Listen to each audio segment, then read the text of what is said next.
क्या आपको पता है 1999 में नासा ने अपना $125 मिलियन का मार्स ऑर्बिटर सिर्फ एक छोटी सी गलती की वजह से खो दिया था और वो गलती थी यूनिट कन्वर्जन एरर। एक यूनिट की गलती पूरे मिशन को तबाह कर सकती है। इसीलिए आईसीएसई क्लास 9 फिजिक्स की शुरुआत होती है सिस्टम्स ऑफ यूनिट्स के साथ। तो आज हम सीजीएस से लेकर एसआई यूनिट्स तक सारी चीजें पढ़ेंगे, सारे लॉजिक को समझेंगे कुछ इस तरीके से कि आपको एग्जाम्स में तो काम आएंगे ही, साथ ही साथ आपकी नॉलेज बढ़ाएगी ताकि आपको आगे भी ये काम आते रहे। एंड ट्रस्ट मी, इस वीडियो को देखने के बाद आप आईसीएसई क्लास 9 की पूरी फिजिक्स मेरे साथ पढ़ोगे।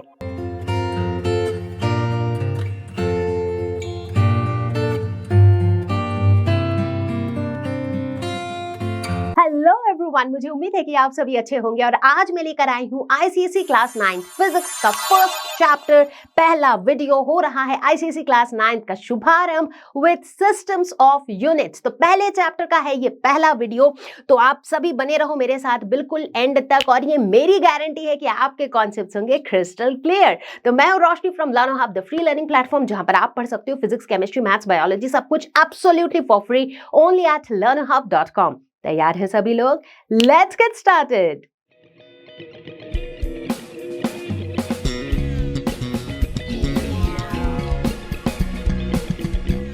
तो भाई, वीडियो के शुरुआत में सबके दिमाग में जो ऑब्वियस सा सवाल है वो ये है, व्हाई मेजरमेंट? मेजरमेंट क्यों ही चाहिए यार? अब भाई एक बात तो जान लो शुरुआत में ही कि फिजिक्स रिक्वायर्स मेजरमेंट। फिजिक्स को तो मेजरमेंट चाहिए हर कदम पे। मेजरमेंट करता क्या है? मेजर करता है, नापता है। इन अ वे ये हमें क्वांटिटी बताता है कि कितना। अब ये जो कितना है ना, दिस कितना has to be very very specific, it has to be very very standard. मतलब मेरे लिए जितना है तुम्हारे लिए भी उतना ही होना चाहिए। तो ये जितना उतना कितना के चक्कर में पहले ये समझो कि कंफ्यूजन कहाँ आती है। मान लो कि आप एक दुकान पे गए चावल लेने के लिए, चावल खरीदने गए। अब आपने दुकानदार से बोला कि भैया मुझे थोड़ा चावल दे दो। दुकानदार पहला क्वेश्चन आपसे क्या पूछेगा? कितना, कितना चावल चाहिए, राइट? अब मान लो अगर आपने बोला कि भैया मेरे को थोड़े से चावल दे दो। अब थोड़े से चावल कुछ भी हो सकते हैं, राइट? मान लो कि उसने आपको इतने से चावल दे दिए, थोड़े से चावल दिए हैं उसने। अब थोड़ा सा चावल हो सकता है उसने आपको इतने चावल दे दिए हो, राइट? ये भी थोड़ा ही है। ऐसा भी हो सकता है कि उसने आपको इतने चावल दे दिए, राइट, बट वो भी उस शॉपकीपर के लिए शायद थोड़े ही हैं, राइट? अब थोड़े की कोई डेफिनेशन नहीं है, राइट? अगर मान लो कि आपको बस एक मुट्ठी चावल चाहिए थी, राइट, तो आपके लिए एक मुट्ठी चावल चाहिए, तो इतना सा चावल जो वो आपको दे रहा है वो आपके लिए ज्यादा है। बट उस शॉपकीपर के नजरिए से देखो तो उसके दुकान में क्विंटल क्विंटल चावल पड़े हुए हैं, तो उसके लिए इतना सा चावल भी थोड़े से चावल ही है, राइट?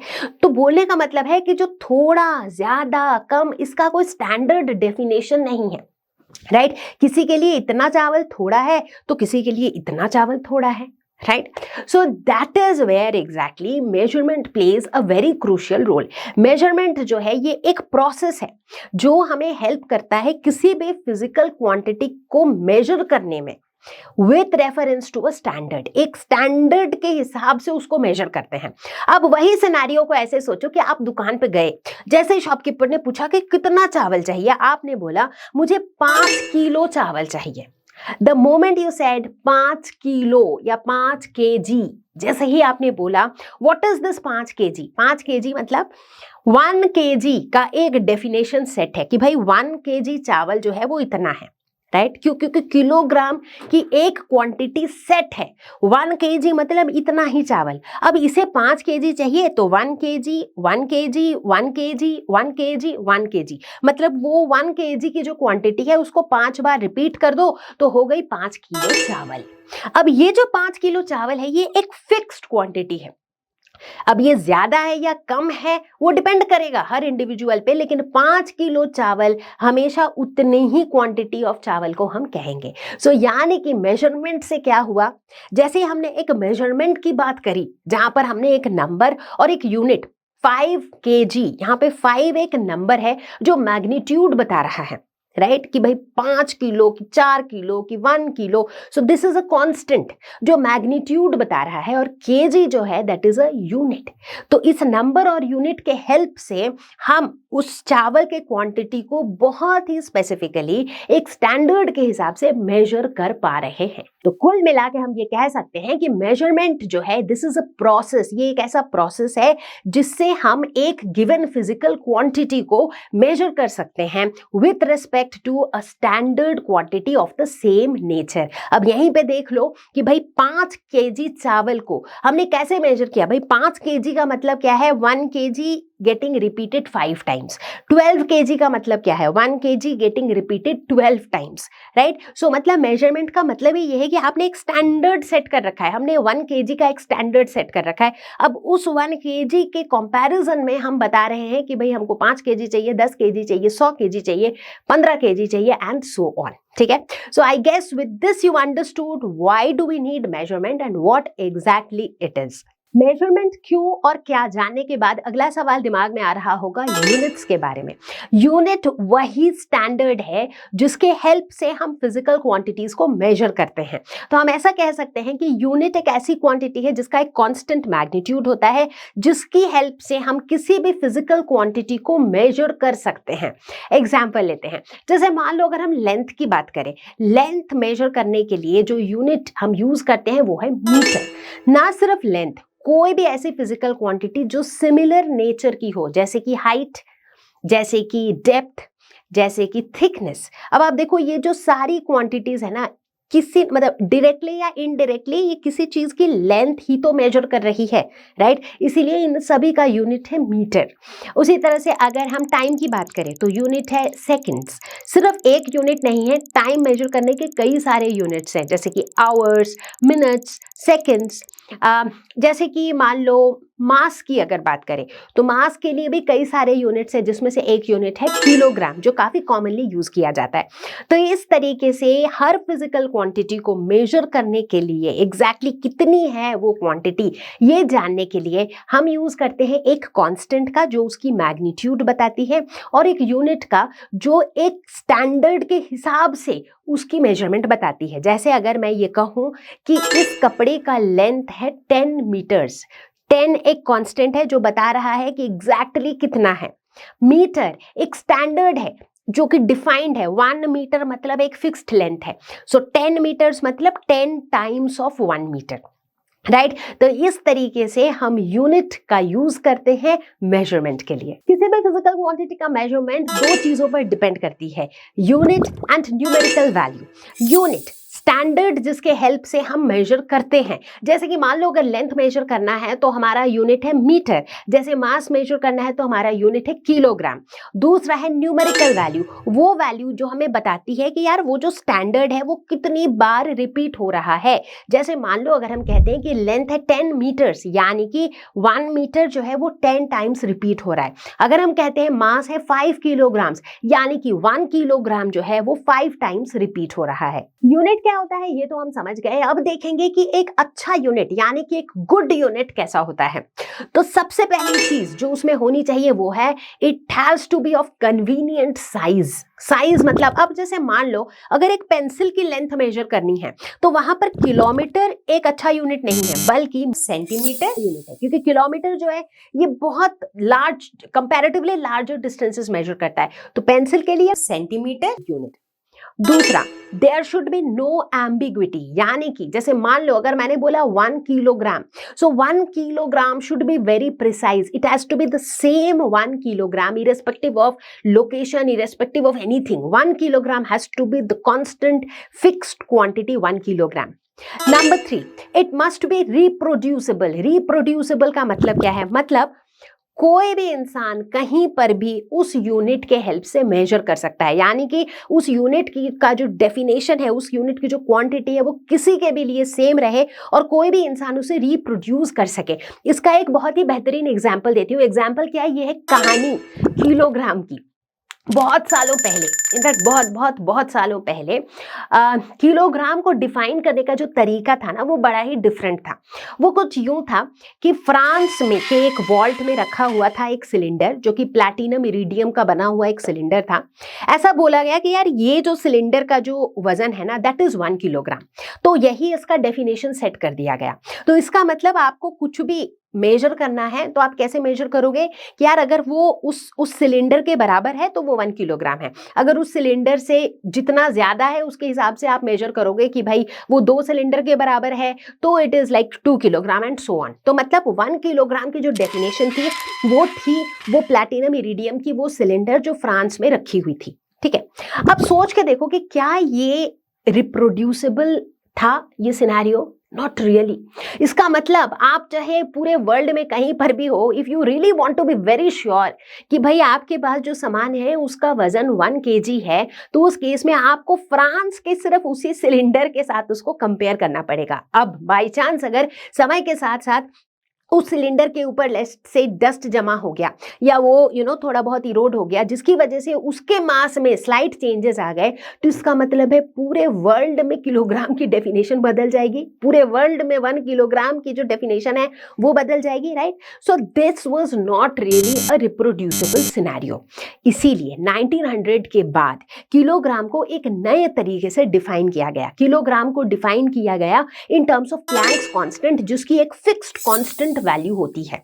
इनफैक्ट इससे क्या हुआ, कोई भी साइंटिस्ट, इस दुनिया के किसी भी कोने में रहने वाला कोई भी साइंटिस्ट जिसके पास एक किबल बैलेंस हो, किबल बैलेंस बेसिकली एक इलेक्ट्रोकेमिकल इंस्ट्रूमेंट है जो काफी प्रिसाइजली, बहुत प्रिसाइजली किसी भी ऑब्जेक्ट का मास मेजर करता है by balancing the electromagnetic forces. ठीक है, तो पूरे वर्ल्ड में कहीं पर भी कोई भी साइंटिस्ट हो जिसके पास एक किबल बैलेंस हो तो वो उस किबल बैलेंस से 1 किलोग्राम को वजन कर सकता है। तो इसका मतलब इट इज रिप्रोड्यूसेबल। देखो इतने scientists across the world were able to reproduce how much is 1 kilogram, right? तो इसे कहते हैं रिप्रोड्यूसिबल।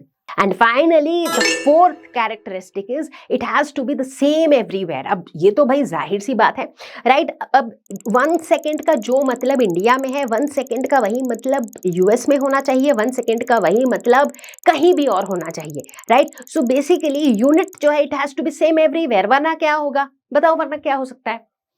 वरना क्या हो सकता है कि यार अब मान लो अगर मैंने बोला 1 मीटर जो है इंडिया में 1 मीटर इतना है, किसी और कंट्री में इतना है, किसी और कंट्री में इतना है, अगर ऐसा होगा तो चलेगा नहीं ना। अब यहाँ से आप 10 मीटर सामान लोगे तो आपको बहुत सारा मिल जाएगा, कहीं और से लोगे तो आपको बहुत थोड़ा सा मिलेगा।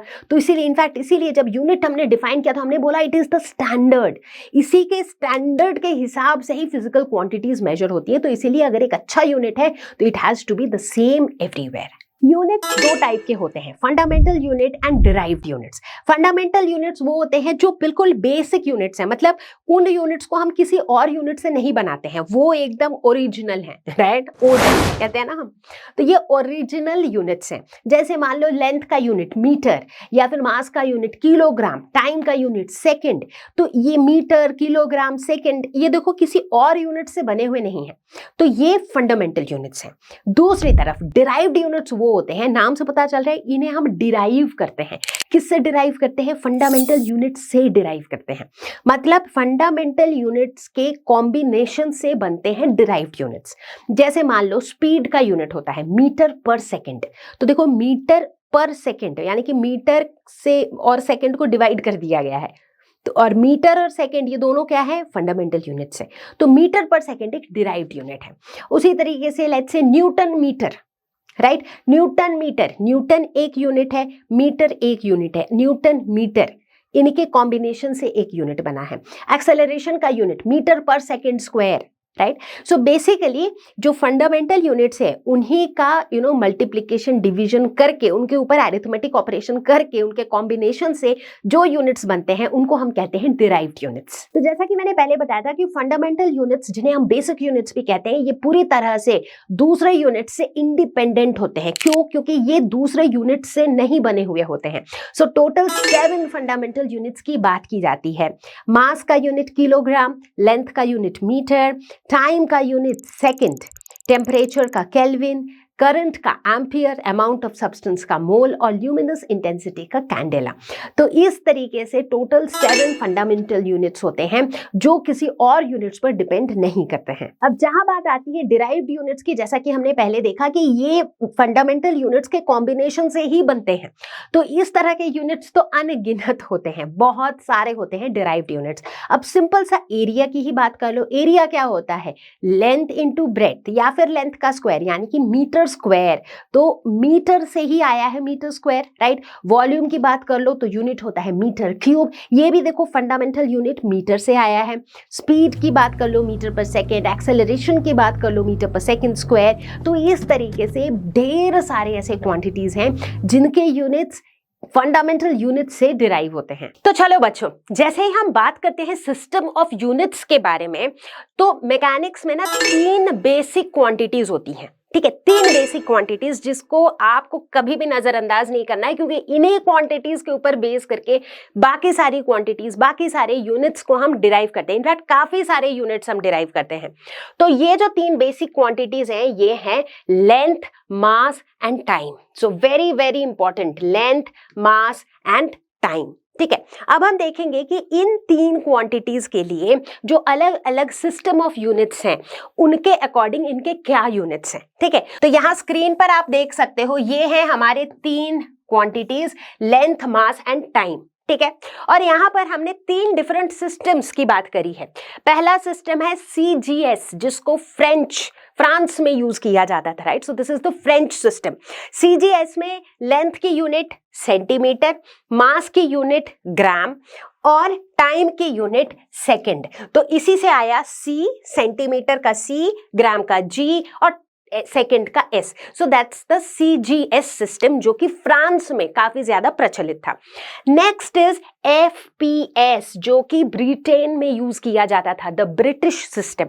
FPS, F is for foot या फिर फीट, जो भी कह लो, पाउंड एंड सेकंड। तो मतलब टाइम का भाई किसी भी सिस्टम में सेकंड ही है यूनिट, है ना।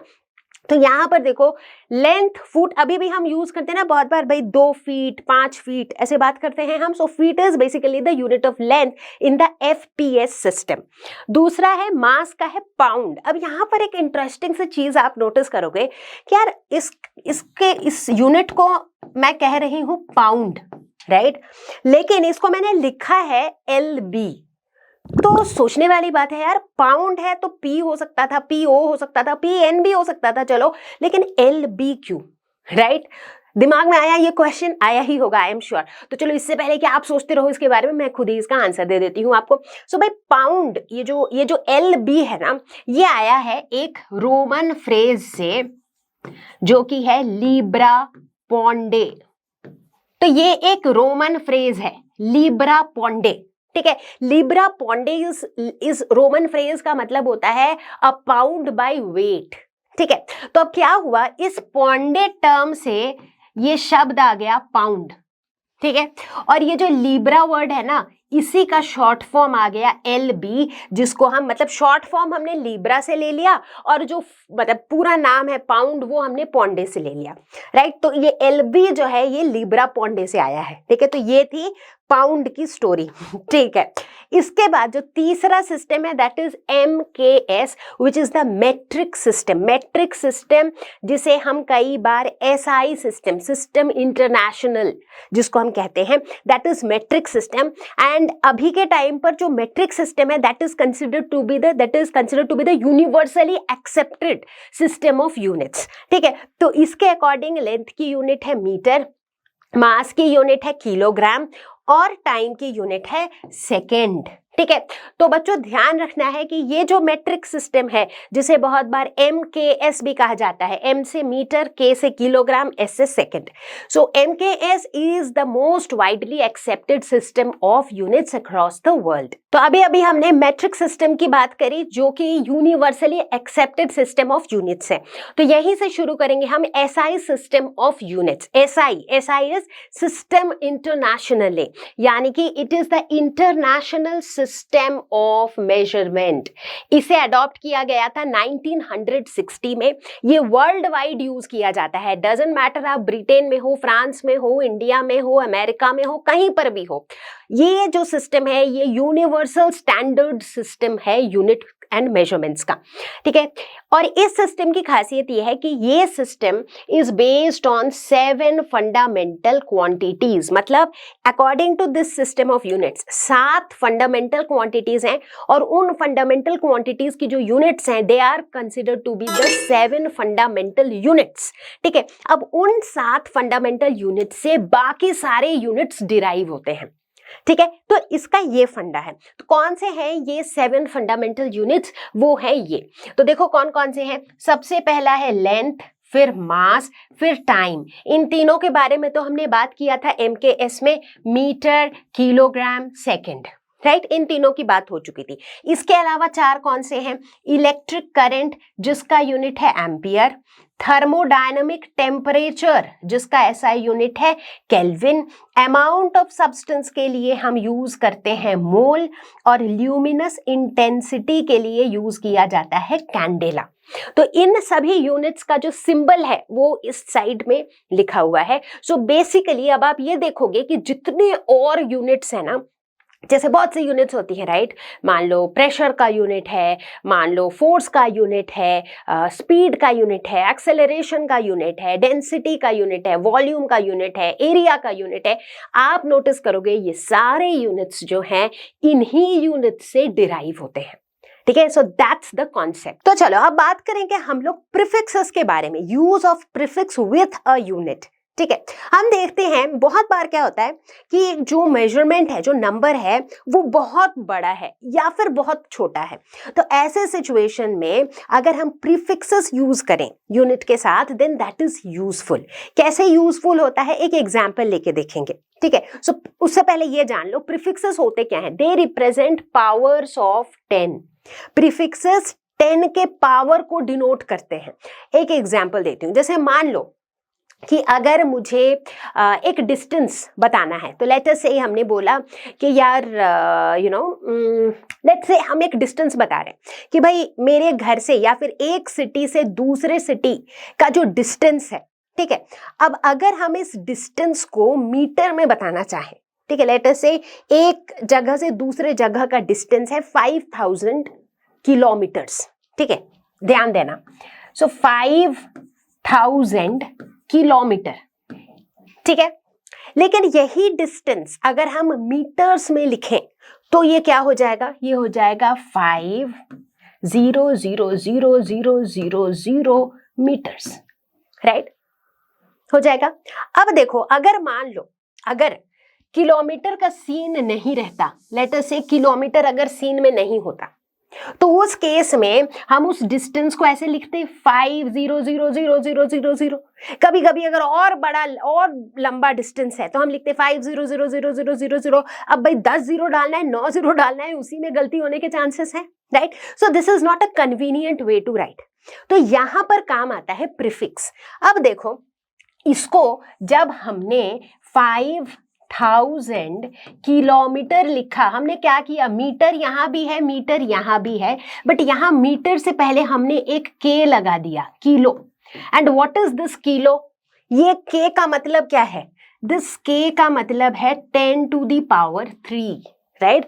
तो इसका मतलब यहां से 3 जीरो अगर हटा दिया, सो this is 10 to the power 3। इस 10 to the power 3 के जगह हम किलो लिख सकते हैं, किलोमीटर हो गया। तो ये लिखना मेरे लिए कन्वीनियंट है, 5000 किलोमीटर, राइट। अब अगर आप बोलोगे कि मैम लेकिन अगर मान लो इसमें 12 जीरोस होते तो हम प्रीफिक्स भी कुछ और लिखते। जैसे देखो, तो अभी जैसे देखो मैंने किलो की बात करी थी, सो this is kilo, right. Kilo का मतलब क्या है? 10 to the power 3। अब आप बोल रहे हो कि मैम कोई ऐसा नंबर है जिसमें 12 जीरोस हैं, 12, तो तुम 10 to the power 12 वाली प्रीफिक्स को यूज करो। 10 to the power 12 किसकी है? T stands for tera, right. तो उस केस में तुम लिखो TM, that is tera metre. बात समझ में आई? कहीं पर अगर 18 जीरोस है, right, so 10 to the power 18 वाला प्रीफिक्स क्या है? एक्सा, जिसको हम ई से डिनोट करते हैं। देखो एक्सा, राइट। तो इस तरीके से हम कुछ प्रीफिक्सेस यूज करते हैं जिसे हम, और जरूरी नहीं इनको मीटर से पहले लगाते हैं, मीटर से पहले, ग्राम से पहले, लीटर से पहले, राइट, इन प्रीफिक्सेस को हम लगा सकते हैं। जैसे मीटर से पहले लगाया तो किलोमीटर, ग्राम से पहले लगाया तो किलोग्राम, लीटर से पहले लगाया तो kilo litre, right. So basically in prefixes को हम ये जो हमारे जो फंडामेंटल यूनिट्स हैं उनके पहले लगा सकते हैं, जैसे स्पेशली मीटर, लीटर, ग्राम, इनके पहले हम लगा सकते हैं, ठीक है। तो यहाँ पे देखो ये सारे, ये इधर वाली जो टेबल है ना, this table shows all the prefixes which are used for larger values, right. इसीलिए देखो इन सब के जो पावर्स है वो कैसे हैं, 10 to the power 1, 10 to the power 2, 10 to the power 3, 6, 9, 12, 15, 18, 21, 24 तक, 10 to the power 24 तक है, ठीक है। तो आपको ये प्रीफिक्सेस पता होने चाहिए, ठीक है। अच्छा, अब बात करते हैं बहुत छोटी वैल्यूज की। बहुत छोटी वैल्यूज बोले तो जैसे मान लो अगर हम एटॉमिक लेवल पे चले जाएं तो वहां पर जो वैल्यूज होंगी, जो डिस्टेंसेस होंगे वो तो बहुत छोटे होंगे। अब वहां पर हम मीटर तो यूज नहीं कर सकते हैं, राइट। वहां पर शायद 10 to the power -8, 10 to the power -10, खुद सोच के देखो, अगर मीटर में ही दिखाते हैं तो हम कुछ ऐसे लिखेंगे 1/10000000000 ऐसे करके लिखना पड़ेगा आपको अगर आप मीटर में लिख रहे हो। लेकिन वही 1 2 3 4 5 6 7 8, सो this is 10 to the power -8। Let us से, चीजों को इजी रखने के लिए, लेट अस से, सो this is 10 to the power -9, right. अगर मीटर में लिखोगे तो ऐसे लिखना पड़ेगा, not convenient. So 10 to the power -9 को हम डिनोट करते हैं एक प्रीफिक्स से, जिस प्रीफिक्स का नाम है नैनो। तो इसको हम क्या बोलेंगे, नैनोमीटर। इंस्टेड ऑफ मीटर हम इसको लिख देंगे नैनोमीटर। तो इसी तरीके से स्मॉलर मेजरमेंट्स के लिए हमारे पास ये प्रीफिक्सेस होते हैं, जैसे कि deci, centi, milli, micro, nano, pico, femto, atto, zepto, yocto, ठीक है। And again let me tell you, इन सब की जो मीनिंग्स है ना, ये आपको पता होनी चाहिए, right. So you should practice these once और ट्वाइस। मतलब ऐसा कुछ नहीं है कि इसके लिए आपको मेमोरी ट्रिक लगा के लर्न करने की जरूरत है, because these are very basic simple things. ये जैसे जैसे आप क्वेश्चन सॉल्व करोगे ना, सो ऑटोमेटिकली ये दीज विल गेट रिटेन्ड। अब जैसे deci, centi, milli, micro, nano, ये सब तो हम यूज करते ही रहते हैं, so you must be already aware of them, right. तो इनके प्रीफिक्सेस, इनके सिंबल और इनकी मीनिंग ये आपको पता होनी चाहिए। तो अगर आप लोगों को इस स्क्रीन का स्क्रीनशॉट लेना हो तो आप ले सकते हो। हालांकि इस पूरे वीडियो का जो नोट्स है, वो नोट्स का लिंक भी आपको डिस्क्रिप्शन में मिल जाएगा। तो चलो अब जानते हैं हम यूनिट्स ऑफ लेंथ के बारे में। सो लेंथ का ऐसा यूनिट होता है मीटर, जिसे हम शॉर्ट फॉर्म में एम से डिनोट करते हैं। तो चलो थोड़ी सी कहानी सुन लेते हैं कि किस तरीके से हमने 1 मीटर को डिफाइन किया था। तो 1889 में पहली बार 1 मीटर को डिफाइन किया गया था। पता है कैसे? सो एक फिजिकल रॉड जो कि प्लैटिनम इरिडियम एलॉय से बनी हुई थी। एलॉय समझते हो ना, दो मेटल्स का कॉम्बिनेशन। तो इस प्लैटिनम इरिडियम एलॉय में 90% प्लैटिनम था और 10% इरिडियम था। तो इस एलॉय से बनी हुई ये रॉड थी, जिसके ऊपर 2 मार्क्स थे और बोला गया कि भाई इन 2 मार्क्स के बीच का जो डिस्टेंस है दैट इज 1 मीटर।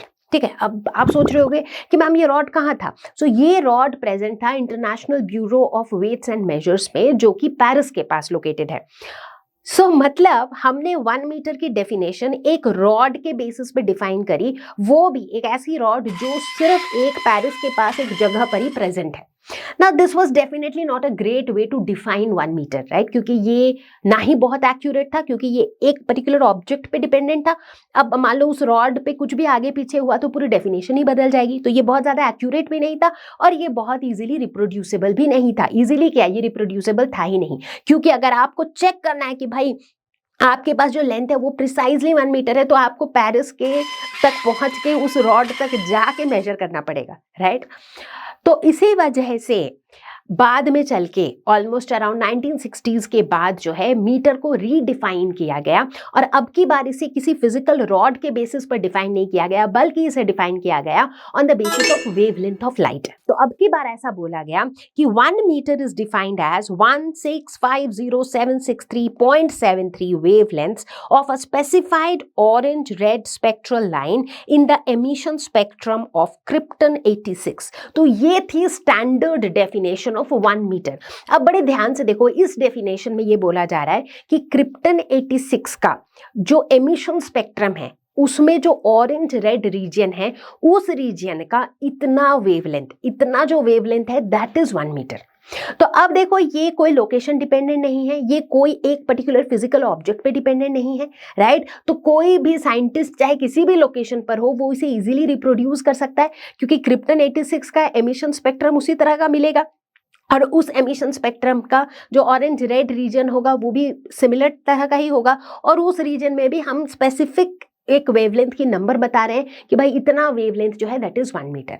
तो उस तरीके से ये जो नई डेफिनेशन थी ये ज्यादा एक्यूरेट भी थी और ये ज्यादा रिप्रोड्यूसिबल भी थी। इनफैक्ट कुछ सालों के बाद ऐसा देखा गया कि मीटर को और भी बेटर तरीके से डिफाइन करने के लिए 1983 में मीटर को रीडिफाइन किया गया in terms of speed of light. तो ऐसा बताया गया कि 1 मीटर जो है वो उतना ही डिस्टेंस है जितना डिस्टेंस लाइट ट्रैवल करता है इन 1/299792458 of a second in air. मतलब कितना कम टाइम है, राइट। तो इतने कम टाइम में लाइट जितना डिस्टेंस ट्रैवल करता है दैट डिस्टेंस इज 1 मीटर। तो चलो कुछ मीटर के कुछ सब यूनिट्स को देखते हैं जिन्हें हम काफी कॉमनली यूज करते हैं। सब यूनिट्स मतलब जो सब यूनिट्स छोटे मीटर से छोटे मेजरमेंट्स के लिए यूज किए जाते हैं, राइट। तो ऐसे यहां पर हमने 4 सब यूनिट्स की बात करी है। पहला है सेंटीमीटर, ठीक है। तो सेंटीमीटर का मीटर के साथ क्या लिंक है? 1 सेंटीमीटर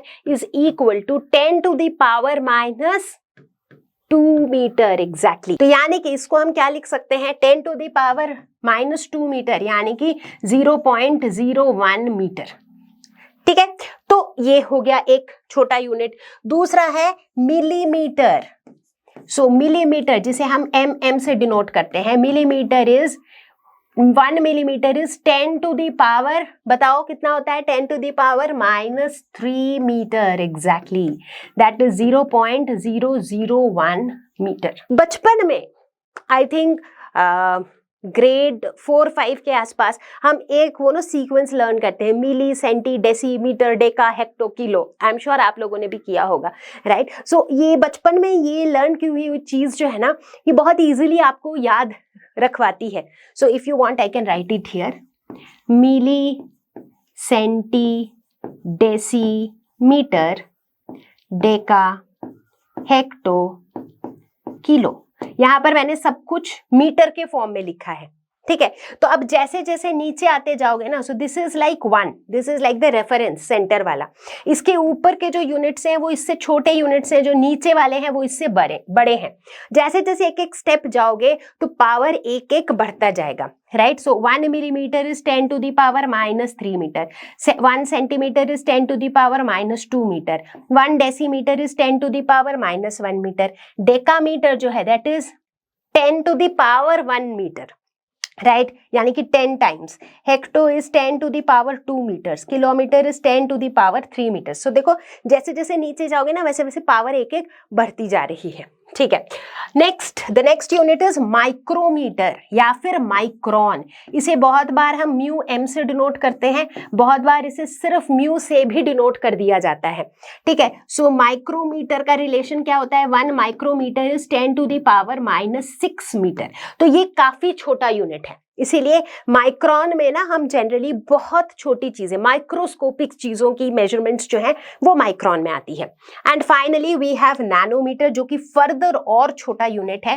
नैनोमीटर nm से डिनोट करते हैं। 1 nanometre is 10 to the power -9 metre, n से 9, n से नैनो, ठीक है। तो ये जो कुछ यूनिट्स हैं these are pretty commonly used units, ठीक है। तो ये आपको पता होने चाहिए। इनफैक्ट पिछले स्लाइड पर मैंने जो सारी यूनिट की जो लिस्ट दी थी, अगर आप उन सभी को याद रखते हो दैट इज इवन बेटर। अब बात करेंगे हम non metric units of length के बारे में। नॉन मेट्रिक यूनिट्स मतलब ऐसे यूनिट्स जो एसआई यूनिट नहीं है, जो स्टैंडर्ड यूनिट नहीं है, लेकिन फिर भी इन यूनिट्स को काफी कॉमनली यूज किया जाता है। अब लेंथ की जब हम बात करते हैं, मीटर तो इसका एसआई यूनिट है, लेकिन जब हम लार्जर डिस्टेंसेस की बात करते हैं तो कॉमनली यूज किया जाता है किलोमीटर, जिसे हम शॉर्ट फॉर्म में km से डिनोट करते हैं, and 1 kilometre is equal to 1000 metre. अब कई बार जब हम स्पेस में डिस्टेंसेस मेजर कर रहे होते हैं, जैसे मान लो दो प्लैनेट्स का बीच का डिस्टेंस, या प्लैनेट और सन के बीच का डिस्टेंस, अर्थ और मून के बीच का डिस्टेंस, तो जब हम इतने कुछ ज्यादा ही लार्ज डिस्टेंसेस मेजर करने की कोशिश करते हैं तो वहां पर किलोमीटर भी बहुत छोटा यूनिट हो जाता है। तो ऐसे लार्जर डिस्टेंसेस के लिए हम यूज करते हैं कुछ और यूनिट्स, जैसे कि एस्ट्रोनॉमिकल यूनिट जिसे हम AU से डिनोट करते हैं, लाइट ईयर जिसे हम LY से डिनोट करते हैं, एंड पार्सेक। तो चलो देखते हैं इन यूनिट्स को। तो चलो अब हम लोग देखेंगे non metric units of length, यानी कि ऐसे यूनिट्स जो एसआई यूनिट नहीं है। तो सबसे पहला है एस्ट्रोनॉमिकल यूनिट, जिसे हम शॉर्ट फॉर्म में AU लिखते हैं। क्या होता है ये? It is the mean distance between the earth and the sun. Earth और सन के बीच का mean distance, that is astronomical unit, या फिर 1 एस्ट्रोनॉमिकल यूनिट। तो मीटर के साथ इसका क्या रिलेशन है? 1 astronomical unit is equal to 1.496 into 10 to the power 11 metres. ये छोटे छोटे रिलेशंस बहुत ज्यादा इंपॉर्टेंट है, क्योंकि इनके ऊपर बेस्ड बहुत से न्यूमेरिकल प्रॉब्लम्स होते हैं where you have to do the conversions. ठीक है, अच्छा नेक्स्ट यूनिट जो है दैट इज लाइट ईयर, जिसे हम LY से डिनोट करते हैं। What is light year? It is the distance travelled by light in vacuum in 1 year. ठीक है, 1 ईयर मतलब how many days? 365 days, right. रफली किसी भी एक नॉर्मल ईयर में 365 डेज होते हैं। ठीक है, अब distance, it is the distance travelled by light in vacuum in 365 days. अब क्या आप मुझे बता सकते हो स्पीड, डिस्टेंस और टाइम के बीच में क्या रिलेशन होता है? बताओ क्या रिलेशन होता है? Speed is equal to distance upon time, correct. तो इसका मतलब हम लिख सकते हैं कि जो डिस्टेंस है that is equal to speed into time. लिख सकते हैं? बिल्कुल लिख सकते हैं। किसकी speed? Speed of light, of course, right. किसकी स्पीड है ये लाइट की स्पीड है। And what is the speed of light? 3 into 10 to the power 8 metre per second, right. So this much metre per second multiplied by time. अब भाई जब यहां पर मीटर पर सेकेंड में लिया है तो टाइम भी सेकेंड में लेना पड़ेगा। कितना हो जाएगा टाइम? 365 डेज। एक दिन में होता है 24 आवर्स, तो इसको 24 से मल्टीप्लाई कर दो। एक आवर में होता है 60 मिनट्स, तो इसको 60 से मल्टीप्लाई कर दो। एक मिनट में होता है 60 सेकेंड्स, तो इसे फर्दर 60 से मल्टीप्लाई कर दो, राइट। अब इसे जब हम कैलकुलेट करते हैं तो मेरा आंसर मीटर में निकल के आता है। How much is the answer? तो यहां पर आंसर निकल के आता है 9.46 into 10 to the power 15 metres. So this is 1 light year. So 1 light year is equal to 9.46 into 10 to the power 15 meters। अब इसे अगर आपको किलोमीटर में लिखना हो तो आप लिख सकते हो 9.46 into 10 to the power 12 kilometre, right. तो ये हो गया लाइट ईयर। तो देखो ये डिस्टेंसेस कितने बड़े हैं, right. Astronomical unit 10 to the power 11 metre, मतलब 1 के बाद 11 zeros। 1 light year 10 to the power 15 metre. So they are pretty bigger units जो काफी बड़े बड़े डिस्टेंसेस को मेजर करने के काम आते हैं। तीसरा unit, this is parsec. Parsec क्या होता है? Distance eight which 1 astronomical unit subtends an angle of 1 arc second। 1 arc second क्या होता है? 1 arc second is 1 by 3600 of a degree। 1 by 3600 of a degree, ठीक है। तो ये वो डिस्टेंस है। तो यहां पर क्या क्या इन्वॉल्व है? डिस्टेंस, एंगल और आर्क लेंथ। सो थोड़ा सा बेसिक्स पे जाते हैं, सर्कल के बेसिक्स पे। सर्कल में हमने क्या देखा था कि यार मान लो कि सेंटर से इस तरीके से रेडियस है, लेट अस से सेंटर पर कोई एंगल सबटेंड हुआ है थीटा। अब इस एंगल को जो आर्क, इस आर्क की वजह से ये एंगल बना है, करेक्ट। तो हमें क्या पता होता है कि थीटा क्या होता है, theta is equal to arc length upon radius, right. ये हमने पढ़ा है अपने मैथमेटिक्स में। तो यानी कि यहां पर हम क्या लिख सकते हैं कि ये जो रेडियस है ना, इसको हम क्या लिख सकते हैं, radius will be equal to arc length upon theta, right. अब ये जो रेडियस है ना, ये रेडियस ही वो डिस्टेंस है जिसकी हम बात कर रहे हैं। यहाँ पे पार्सेक क्या है, वो डिस्टेंस जब 1 astronomical unit subtends an angle of 1 arc second, right. तो यानी कि यहां पर अगर मुझे 1 पार्सेक की वैल्यू निकालनी हो तो इसको हम लिख सकते हैं 1 parsec is arc length upon angle in radiance. वो जो थीटा की जो वैल्यू होती है वो रेडियन में होती है, डिग्री में नहीं होती है, राइट। तो बस अब 1 पार्सेक की वैल्यू निकालो, आर्क लेंथ कितनी होनी चाहिए, यहां पे दिया हुआ है arc length should be 1 astronomical unit. हमने अभी अभी देखा 1 एस्ट्रोनॉमिकल यूनिट मीटर के टर्म्स में कितना होता है, ये होता है 1.496 into 10 to the power 11 divided by theta की वैल्यू कितनी है 1/3600 डिग्री, राइट। बट डिग्री को रेडियन में कैसे कन्वर्ट करते हैं, डिग्री टू रेडियन हमेशा हम कन्वर्ट करते हैं by multiplying with pi upon 180।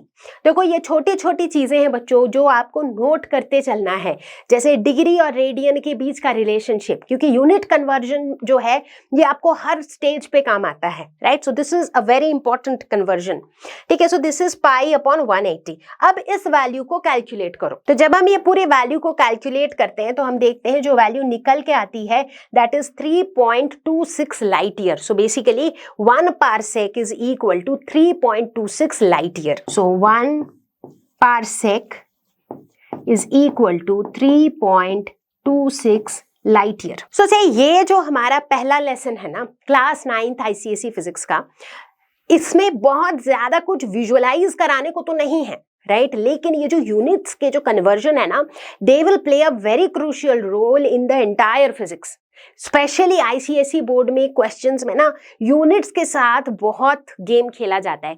कुछ कॉम्प्लिकेटेड से यूनिट में वैल्यूज दी हुई होंगी तो आपको उसको कन्वर्ट करना पड़ेगा किसी और यूनिट में, right. So my advice to you is as you are watching this video, इस वीडियो को देखते देखते साथ ही साथ जो है ना अपनी एक फॉर्मूला लिस्ट बना लो। फॉर्मूला तो नहीं एग्जैक्टली, कन्वर्जन लिस्ट बना लो, जिसमें जितने भी units as you move ahead with the video, जितने भी यूनिट्स चाहे वो डिग्री रेडियन का कन्वर्जन हो, चाहे वो लाइट ईयर और मीटर का कन्वर्जन हो, एस्ट्रोनॉमिकल यूनिट और मीटर का कन्वर्जन हो, पार्सेक लाइट ईयर का कन्वर्जन हो, ये सारे रिलेशंस लिखते चलो so that you have that unit conversion sheet ready by end of the video। और उसके बाद उस शीट को आप अपनी स्टडी टेबल के आगे रख दो ताकि आप उस शीट को बार बार देख सको। जितनी बार आप उसे देखोगे आपका ब्रेन उसे उतनी अच्छे तरीके से रिटेन कर लेगा। Because let me tell you once again, ये जो यूनिट्स का जो नॉलेज है ये आपको हमेशा काम आएगा 9th की फिजिक्स में, 10th की फिजिक्स में, 11th 12th की फिजिक्स में, क्योंकि conversion is something which is very basic, right.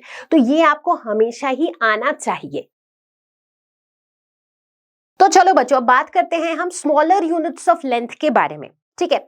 बहुत बार क्या होता है कि जैसे लाइट की वेवलेंथ निकालनी हो, या फिर न्यूक्लियस का रेडियस, या फिर एटॉमिक सब एटॉमिक चीजों के डिस्टेंसेस, एटम न्यूक्लियस के लेवल पे अगर हम डिस्टेंसेस की बात कर रहे हैं, रेडियाई की बात कर रहे हैं, तो आप समझ पा रहे हो कि हम कितने कम डिस्टेंस की बात कर रहे हैं।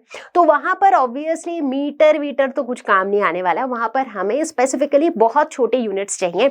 ऐसे ही दो बहुत पॉपुलर छोटे यूनिट्स हैं, एंगस्ट्रॉम एंड फर्मी, ठीक है। तो चलो इनके रिलेशनशिप्स देखते हैं विथ मीटर, ठीक है। सबसे पहले बात करेंगे एंगस्ट्रॉम की। सो 1 एंगस्ट्रॉम ऐसे डिनोट करते हैं हम एंगस्ट्रॉम को, 1 angstrom is equal to 10 to the power -10 metres. Very very important relation. जैसा कि मैंने बताया है, आई एम श्योर आप अपनी लिस्ट भी तैयार कर रहे हो, सारे यूनिट के कन्वर्जन की लिस्ट है ना।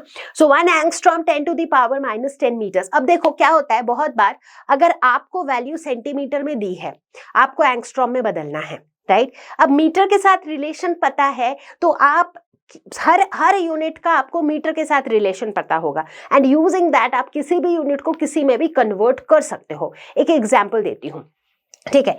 तो एक एग्जाम्पल लेते हैं हम लोग। लेट अस से अगर मैं आपको बोलूं, ठीक है, let's talk about micron. Micron जो है वो कितना एंगस्ट्रॉम होगा, राइट अब माइक्रोन और एंगस्ट्रॉम के बीच का रिलेशन मैं पूछ रही हूं। अब ये पॉसिबल नहीं है कि आप हर रिलेशन को लर्न करके रखो, and in fact that is not advisable also. आप क्या करोगे, आप बहुत ही स्मार्टली इस रिलेशन को निकाल लोगे, ठीक है। आपको यहां से पता है कि 1 angstrom is 10 to the power -10 metre. आपको ये भी पता है कि 1 micrometre is equal to 10 to the power -6 metre, ये भी आपको पता है, ठीक है। अब इन दोनों का हेल्प लेके हम बताने वाले हैं। कैसे बताएंगे, देखो। अब देखो यहां से हम क्या लिख सकते हैं कि यार 1 micrometre is equal to 10 to the power -6 metre है, ठीक है। अब इसको हमें एंगस्ट्रॉम में लिखना है, ठीक। अब एंगस्ट्रॉम जो है वो कितना होता है, वो होता है 10 टू द पावर -10। सोच के देखना, यानी कि इस 10 टू दी पावर -6 के साथ हमें 10 टू दी पावर -4 मल्टीप्लाई करना पड़ेगा, तभी तो 10 टू दी पावर क्या आएगा, -10 आएगा, है कि नहीं, राइट। तो इसका मतलब है हमें एक्स्ट्रा ये चीज मल्टीप्लाई करनी पड़ेगी, राइट, करनी पड़ेगी। यहां तक बात क्लियर है, बिल्कुल क्लियर है, ठीक है भाई। तो चलो 10 टू दी पावर -4 अगर इधर मल्टीप्लाई किया तो इधर भी करना पड़ेगा कि नहीं, ठीक है। तो इधर भी कर दिया 10 टू दी पावर -4 हमने मल्टीप्लाई, ठीक है। अब इस साइड क्या है, इस साइड मेरा है माइक्रोमीटर और इस साइड क्या है, इस साइड है मेरा मीटर। अब इधर हो गया 10 to the power -10 metre, right. So 10 to the power -10 metre मतलब कितना, 10 टू दी पावर -10 मीटर मतलब 1 एंगस्ट्रॉम। तो यानी कि इससे हमें क्या पता चला, 1 एंगस्ट्रॉम जो है that is 10 to the power -4 micrometre, ठीक है। तो इसका मतलब 1 micrometre is equal to 10 to the power 4 angstrom, right. तो इसका मतलब यहां पर कितना हो जाएगा, ये हो जाएगा 10 टू दी पावर 4 एंगस्ट्रॉम, ठीक है। तो देखो दो यूनिट के बीच में हम कैसे रिलेशन निकाल लेते हैं। तो मतलब मोटा मोटी क्या है, हमें हर किसी यूनिट का मीटर के साथ रिलेशनशिप पता होना चाहिए। That is the moral of the story, ठीक है। In fact what I would advise you to do is, आप मुझे बताओगे कि 1 नैनोमीटर इज इक्वल टू कितना एंगस्ट्रॉम होता है। ये आपका होमवर्क तो क्या, अभी के अभी वीडियो को पॉज करो और इसका जो आंसर है वो मुझे कमेंट में बताओ। I am waiting to see your comment. भाई एक तरफा मैं पढ़ाती जाऊं, आपकी तरफ से भी कुछ रिस्पॉन्स तो आना बनता है कि नहीं। तो चलो सभी लोग इसको करके देखो, अभी के अभी वीडियो पॉज करो, इसको करके देखो, कमेंट में लिख के बताओ कि 1 नैनोमीटर इज इक्वल टू कितना एंगस्ट्रॉम, ठीक है। आगे बढ़ेंगे, तो चलो अब बात करते हैं हम अगले सब छोटे यूनिट के बारे में, विच इज फर्मी या फिर इसे हम फेम्टोमीटर भी कहते हैं, ठीक है। सो फर्मी या फिर फेम्टोमीटर, इसीलिए FM से डिनोट करते हैं। This is equal to 10 to the power -15 metre. Metre के साथ सबका रिलेशन जानना बहुत ज्यादा जरूरी है। तो देखो इस रिलेशन से पता चल रहा है कि यार फर्मी जो है ये एंगस्ट्रॉम से भी फर्दर और छोटा यूनिट है। तो इन यूनिट्स का हम जनरली यूज करते हैं न्यूक्लियर साइजेस वगैरह बताने के लिए, ठीक है, क्योंकि वहां पर हम 10 टू दी पावर -15 मीटर के रेंज पे पहुंच जाते हैं, राइट, ठीक है। सो ये कुछ स्मॉलर यूनिट्स थे। चलो आगे बढ़ते हैं, देखते हैं कुछ और यूनिट्स। अब बात करेंगे हम मास के यूनिट्स के बारे में। SI यूनिट ऑफ मास होता है किलोग्राम, जिसे हम शॉर्ट फॉर्म में kg से डिनोट करते हैं। जानना चाहोगे किस तरीके से 1 किलोग्राम को डिफाइन किया गया था? इसके बारे में मैंने इस वीडियो के शुरुआत में ही आपको बताया था। 1889 में पेरिस के पास international bureau of weights and measures में एक प्लैटिनम इरिडियम एलॉय से बना हुआ सिलेंडर था, जिसी के एक हिस्से को लेकर के बताया गया कि भाई इसका जो वजन है दैट इज 1 किलोग्राम। तो इस तरीके से शुरुआत में इसे डिफाइन किया गया, जो कि ना ही बहुत एक्यूरेट था ना ही रिप्रोड्यूसिबल था। इसीलिए काफी सालों के बाद इसे रीडिफाइन किया गया। और इसे रीडिफाइन किया गया किस तरीके से? अब की बार इसे रीडिफाइन किया गया in terms of a constant that is Planck's constant, जिसकी वैल्यू हमेशा फिक्स्ड रहती है।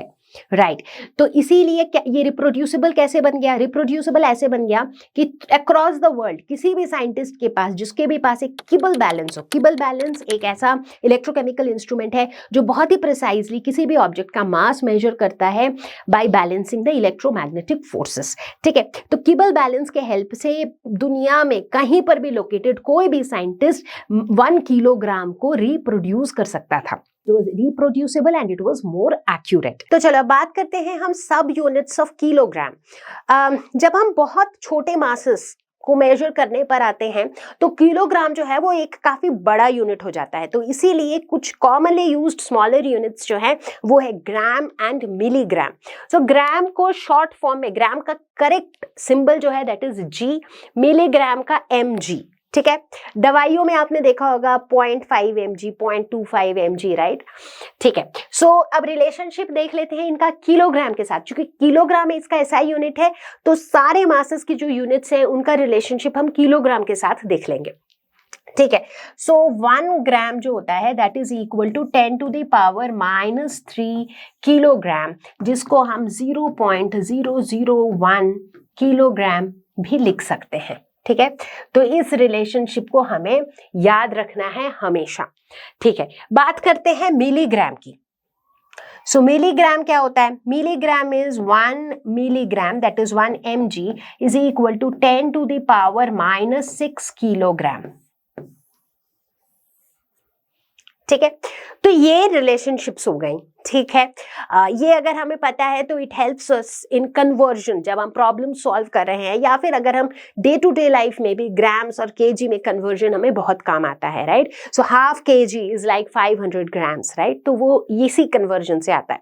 ठीक है, तो चलो देखते हैं मासेस के और भी यूनिट्स। भाई सब यूनिट्स के बाद अब ऐसे यूनिट्स की बात करते हैं जो लार्ज मासेस में काम आती है, राइट। छोटे में तो हमने देख लिया ग्राम मिलीग्राम काम आता है, लेकिन अगर बहुत ज्यादा हो तब क्या यूज करते हैं? तब हम जनरली यूज करते हैं quintal and metric ton. Quintal सुना होगा ना, क्विंटल क्विंटल गेहूं, इस तरीके से हम यूज करते हैं हमारी आम भाषा में भी।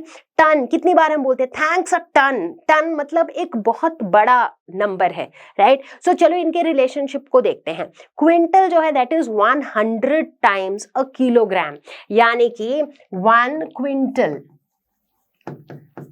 जो है that is equal to 100 kgs। सारे रिलेशनशिप्स नोट करते चलो बच्चों, ये आपको बहुत काम आएगा when you finish this lesson. ठीक है, फिर आता है मेट्रिक टन। मेट्रिक टन क्या होता है? Metric ton is 1000 times a kilogram. ठीक है, 1000 टाइम्स, और भी बड़ा हो गया। सो 1 मेट्रिक टन को बहुत बार 1 टन भी लिख दिया जाता है and this is equal to 1000 kilogram. तो अब अगर मैं पूछूं कि मेट्रिक टन और क्विंटल के बीच में क्या रिलेशनशिप है, क्या आप मुझे बता सकते हो? बिल्कुल बता सकते हैं मैम, इसमें कौन सी बड़ी बात है। दोनों का हमें केजी के साथ रिलेशन पता है तो हम बता ही देंगे। अब इस 1000 केजी को हम लिख ही सकते हैं 100 इंटू 10। 100 केजी क्या होता है? 100 केजी 1 क्विंटल होता है, राइट। सो इसका मतलब ये हो जाएगा 10 क्विंटल्स। तो इसका मतलब 1 टन का मतलब होता है 10 क्विंटल्स।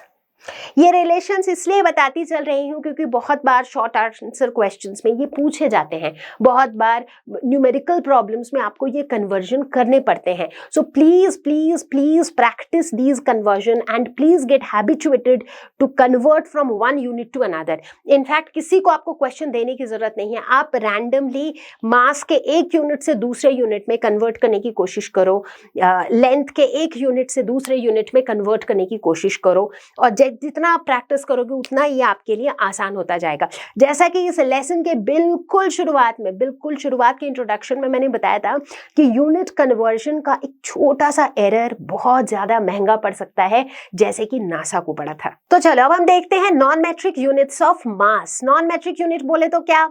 ऐसे यूनिट्स जो एसआई यूनिट नहीं है। तो मास का एक बहुत ही इंपॉर्टेंट, बहुत ही पॉपुलर नॉन मैट्रिक यूनिट होता है atomic mass unit. Atomic mass unit जिसे हम शॉर्ट फॉर्म में लिखते हैं AMU या फिर सिर्फ U, स्मॉल लेटर U। ठीक है, डिफाइन कैसे करते हैं हम इसको? It is defined as 1/12 the mass of a carbon 12 atom. ठीक है, मतलब 1 एटॉमिक मास यूनिट जो है that is equal to 1/12 of the mass of a carbon 12 atom. अब ये कार्बन 12 क्या है, मतलब कार्बन का वो आइसोटोप जिसका मास नंबर 12 है। आइसोटोप्स क्या होते हैं, जिनके एटॉमिक नंबर सेम हो। अब जैसे एटॉमिक नंबर, कार्बन का एटॉमिक नंबर क्या है 6, अब उनके एटॉमिक नंबर सेम है तभी तो वो सारे कार्बन हैं, राइट, लेकिन उनके मास नंबर अलग अलग है। अगर मास नंबर 12 है तो C12, अगर मास नंबर 14 है तो C14, राइट। तो इनको हम कहते हैं आइसोटोप्स। तो यहाँ पर 1 एटॉमिक मास यूनिट का मतलब है 1/12 of the mass of a carbon 12 isotope, ठीक है। एटॉमिक मास को हम यूज कहाँ करते हैं, जनरली एटॉमिक पार्टिकल्स के मासेस बताने के लिए, राइट, ऑक्सीजन का मास, हाइड्रोजन का मास वगैरह बताने के लिए हम एटॉमिक मास यूनिट का यूज करते हैं, ठीक है। आई एम प्रीटी श्योर आप सभी क्यूरियस होंगे कि मैम ये 1 एटॉमिक मास यूनिट 1 AMU जो है ग्राम्स या केजीज के टर्म्स में कितना होता है, राइट। तो उसके लिए हमें मास ऑफ अ कार्बन 12 एटम पहले निकालना होगा। वो निकाल लिया तो उसका 1/12 कर देंगे, है ना, ठीक है। वो कैसे निकालें, ठीक है, हमें क्या पता है, हम सभी ने एवोगैड्रो नंबर पढ़ा है, हम सभी ने व्हाट इज 1 मोल, वो मोल का कॉन्सेप्ट भी पढ़ा है केमिस्ट्री में, राइट। तो हमें क्या पता है, अगर हमें कार्बन 12 की बात करें तो अभी हम कहानी को ले जाते हैं एक कार्बन 12 एटम पे, ठीक है। तो हमें क्या पता है कि mass of 6.02 into 10 to the power, तो हमें क्या पता है what is this 6.02 into 10 to the power 23, this is Avogadro's number. 1 mole में इतने नंबर ऑफ एटम्स हमेशा होते हैं, राइट। तो हमें क्या पता है कि यार एवोगैड्रोज नंबर वाली जितने एटम्स का मास कितना होता है 12 ग्राम्स, बिकॉज ये कार्बन 12 एटम है तो इसका मास नंबर 12 है, इसका एटॉमिक मास 12 है, राइट। तो अगर इतने एटम्स का मास है 12 grams, then the mass of 1 atom of C12 कितना होगा, यूनिटरी मेथड के हिसाब से ये हो जाएगा 12/6.02 इंटू 10 टू दी पावर 23, इतना ग्राम्स, राइट। तो हमने देखो मास ऑफ 1 एटम ऑफ C12 निकाल लिया, ये वाली वैल्यू हमने निकाल ली है। अब इस वैल्यू को पुट कर देते हैं, तो हम लिख सकते हैं 1 atomic mass unit is equal to 1/12 into ये वाली वैल्यू डालेंगे that is 12 divided by 6.02 into 10 to the power 23, ठीक है। तो हमने क्या किया, यहाँ पर 1 AMU क्या किया 1/12 इंटू ये वाली वैल्यू डाल दी हमने, इसको कैलकुलेट किया तो 0.166 into 10 to the power -23 grams. अब SI यूनिट मास का क्या है किलोग्राम, इसीलिए इसको हमने किलोग्राम में निकाल लिया। So 1 atomic mass unit is equal to 1.66 into 10 to the power -27 kgs, right. तो केजी के साथ 1 एटॉमिक मास यूनिट का ये रिलेशनशिप है। तो चलो बात करते हैं एक और यूनिट की जो कि नॉन मेट्रिक यूनिट है और ये भी ज्यादा मासेस के लिए है, and that is solar mass. Solar शब्द कहीं पे भी आ गया मतलब it is something related to the sun, and you are right. Solar mass is used to measure the mass of large heavenly bodies and is equal to the mass of the sun. Large heavenly bodies के लिए हम use करते हैं solar mass, sun का mass. So 1 solar mass is equal to mass of the sun. Sun का mass कितना होता है 2 into 10 to the power 30 kgs। यार बहुत बड़ा नंबर है ये, आफ्टर ऑल सन का मास भी तो है, बड़ा ही होगा। तो बच्चों अभी तक देखो हमने मास के कई तरह के यूनिट्स देखे। कुछ यूनिट्स ऐसे थे जो बहुत ही छोटे मासेस के लिए यूज किए जाते हैं, जैसे कि ग्राम, मिलीग्राम, एटॉमिक मास यूनिट, ये तो कुछ ज्यादा ही छोटे मासेस के लिए यूज किया जाता है, राइट। हमने क्या देखा, gram is like 10 to the power -3 kg, milligram is like 10 to the power -6 kg, और एटॉमिक मास यूनिट तो भाई 1.66 into 10 to the power -27 kg, ये देखा। दूसरी तरफ हमने देखा कुछ बिगर यूनिट्स जैसे कि क्विंटल। क्विंटल कितना होता है 100 kgs, टन, मेट्रिक टन जो कि होता है 1000 kg, और फिर आ गया भाई यहाँ पर सोलर मास जो कि होता है 2 into 10 to the power 30 kgs। So overall हमने ये 2 कैटेगरीज के मास के यूनिट्स देखे, they are all non metric units, एक कैटेगरी स्मॉलर मासेस के लिए, दूसरा कैटेगरी लार्जर मासेस के लिए। अब पढ़ेंगे हम यूनिट्स ऑफ टाइम। टाइम का ऐसा यूनिट होता है सेकंड, जिसे हम शॉर्ट फॉर्म में एस से डिनोट करते हैं। कैसे डिफाइन किया जाता है 1 सेकंड को? 1 second is considered to be 1/86400th part of a mean solar day. मतलब एक मीन सोलर डे का 1/86400th part, that is 1 second. अच्छा, एक mean solar day, what is it? क्या होता है एक मीन सोलर डे? पहले समझते हैं सोलर डे क्या होता है। सोलर डे का मतलब जितना टाइम अर्थ को लगता है अपने एक्सिस के अबाउट एक रोटेशन कंप्लीट करने में, that is 1 solar day.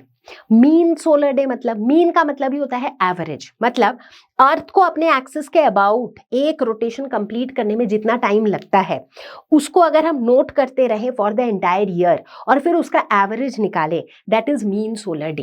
Average हम क्यों निकालते हैं? ताकि जो वैल्यू हम ले that is little more accurate, right? So that is called mean solar day. तो ये जो मीन सोलर डे है इसका 1/86400th पार्ट जो है दैट इज 1 सेकेंड। क्या आपके मन में ये सवाल आया कि ये 86400 ये नंबर कहाँ से आया?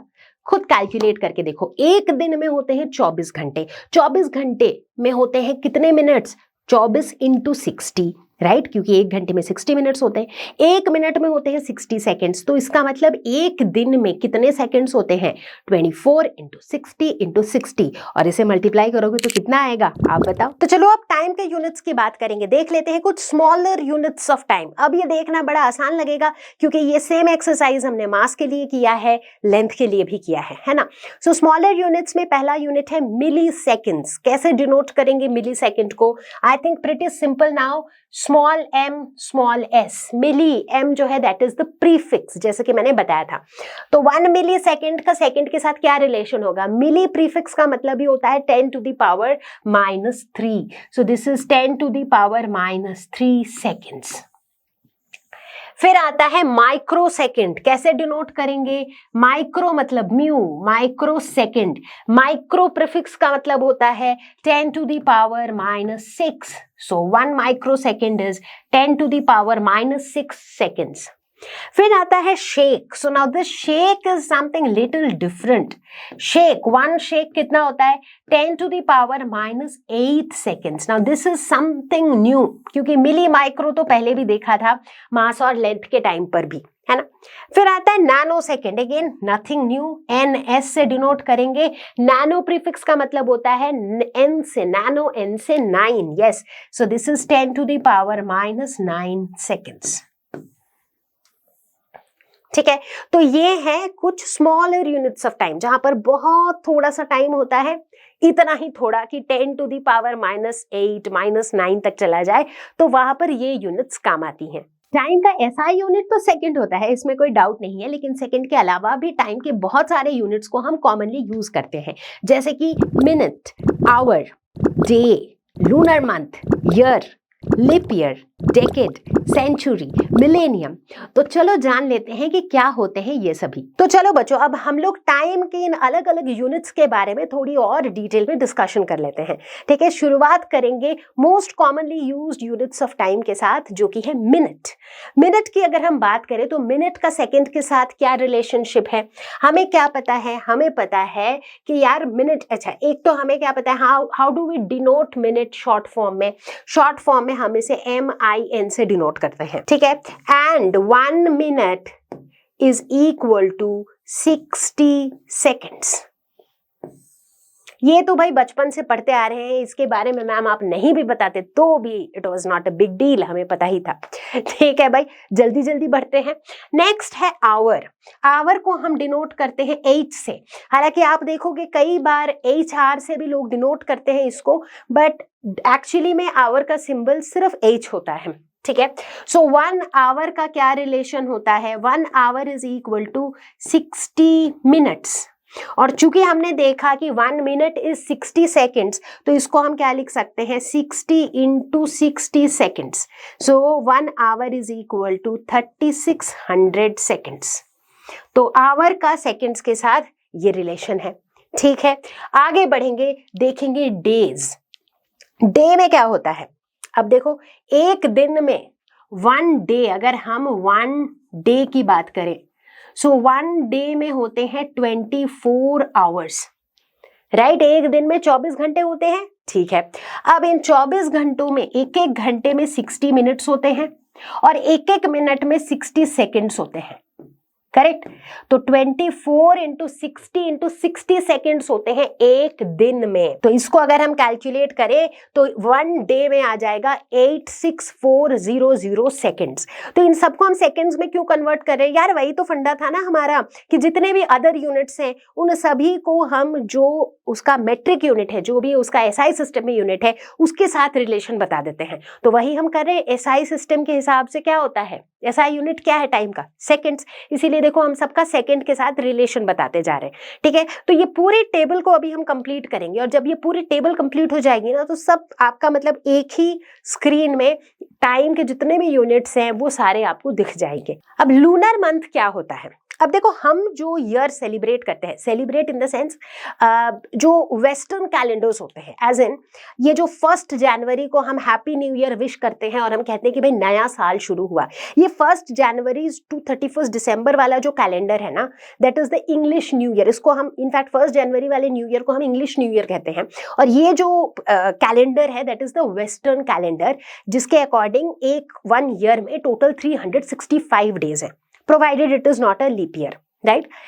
अब अगर हम देखें हमारे हिंदू कैलेंडर्स को, राइट, या फिर मुस्लिम कैलेंडर्स को, तो हम क्या देखते हैं कि वो कैलेंडर थोड़े डिफरेंट है। क्यों डिफरेंट है? क्योंकि जो वेस्टर्न कैलेंडर्स होते हैं ना, वो इस बेसिस पर बनाए जाते हैं कि यार अर्थ का सन के चारों तरफ का जो रोटेशन है उसके बेसिस पर वेस्टर्न कैलेंडर्स बनाए जाते हैं, ठीक है। इसीलिए ये जो जनवरी टू दिसंबर वाला जो ईयर है ना, इसे हम सोलर ईयर कहते हैं, ठीक है। दूसरी तरफ जो हिंदू मुस्लिम कैलेंडर्स होते हैं ये बनाए जाते हैं based on the phases of moon as seen from earth. Phases of moon बोले तो जैसे कभी फुल मून होता है, फिर कुछ दिनों के बाद हमें हाफ मून दिखता है, कभी क्रिसेंट होता है, तो मून के फेजेस बदलते रहते हैं विथ ईच पासिंग डे। तो मून के उस फेजेस के हिसाब से बनाया जाता है हिंदू एंड मुस्लिम कैलेंडर्स, और उनको हम कहते हैं लूनर कैलेंडर, या फिर उस ईयर को हम कहते हैं लूनर ईयर। तो यहाँ पर जो टाइम का जो नेक्स्ट यूनिट है that is lunar month. So lunar month क्या कहता है? लूनर, अब समझ में आ गया ना लूनर मंथ का कॉन्सेप्ट कहां से आया? कहां से आया? मून के जो अलग अलग फेजेस बदलते रहते हैं as seen from the earth, उसके बेसिस पर ये कॉन्सेप्ट आता है। अब 1 लूनर मंथ, तो इसमें होते हैं 29.5 डेज, ठीक है। एक लूनर मंथ में 29.5 डेज होते हैं। तो अब उस हिसाब से अगर हम 12 लूनर मंथ्स की बात करें तो उसमें कितने डेज होने चाहिए? 12 इंटू 29.5, ठीक है। तो इसका मतलब इस कॉन्सेप्ट से, लूनर कैलेंडर के कॉन्सेप्ट से, एक साल में जिसमें 12 महीने होते हैं, एक साल में 354.37 डेज होना चाहिए, जो कि अगर आप देखो हमारे सोलर कैलेंडर से कम है।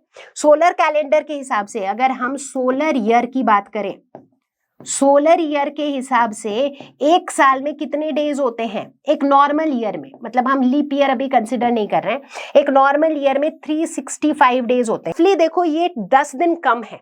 सो लूनर कैलेंडर के हिसाब से एक साल में जो नंबर ऑफ डेज हैं that is approximately 10 days lesser than that of the solar year, ठीक है।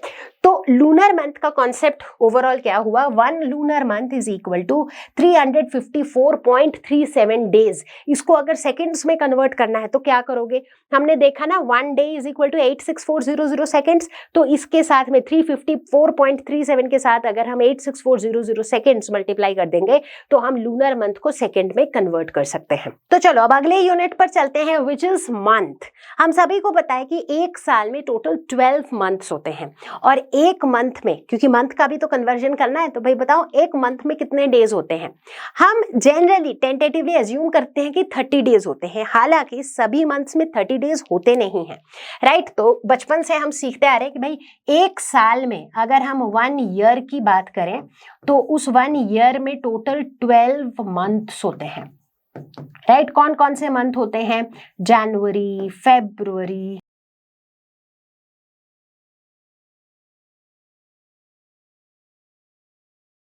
तो एक साल में हमारे ये जनवरी से लेके दिसंबर तक ये 12 महीने होते हैं। लेकिन अगर देखा जाए, याद है बचपन में हम ऐसे सीखते थे जनवरी, फरवरी, मार्च, अप्रैल, मई, जून, जुलाई, अगस्त, सितंबर, अक्टूबर, नवंबर, दिसंबर।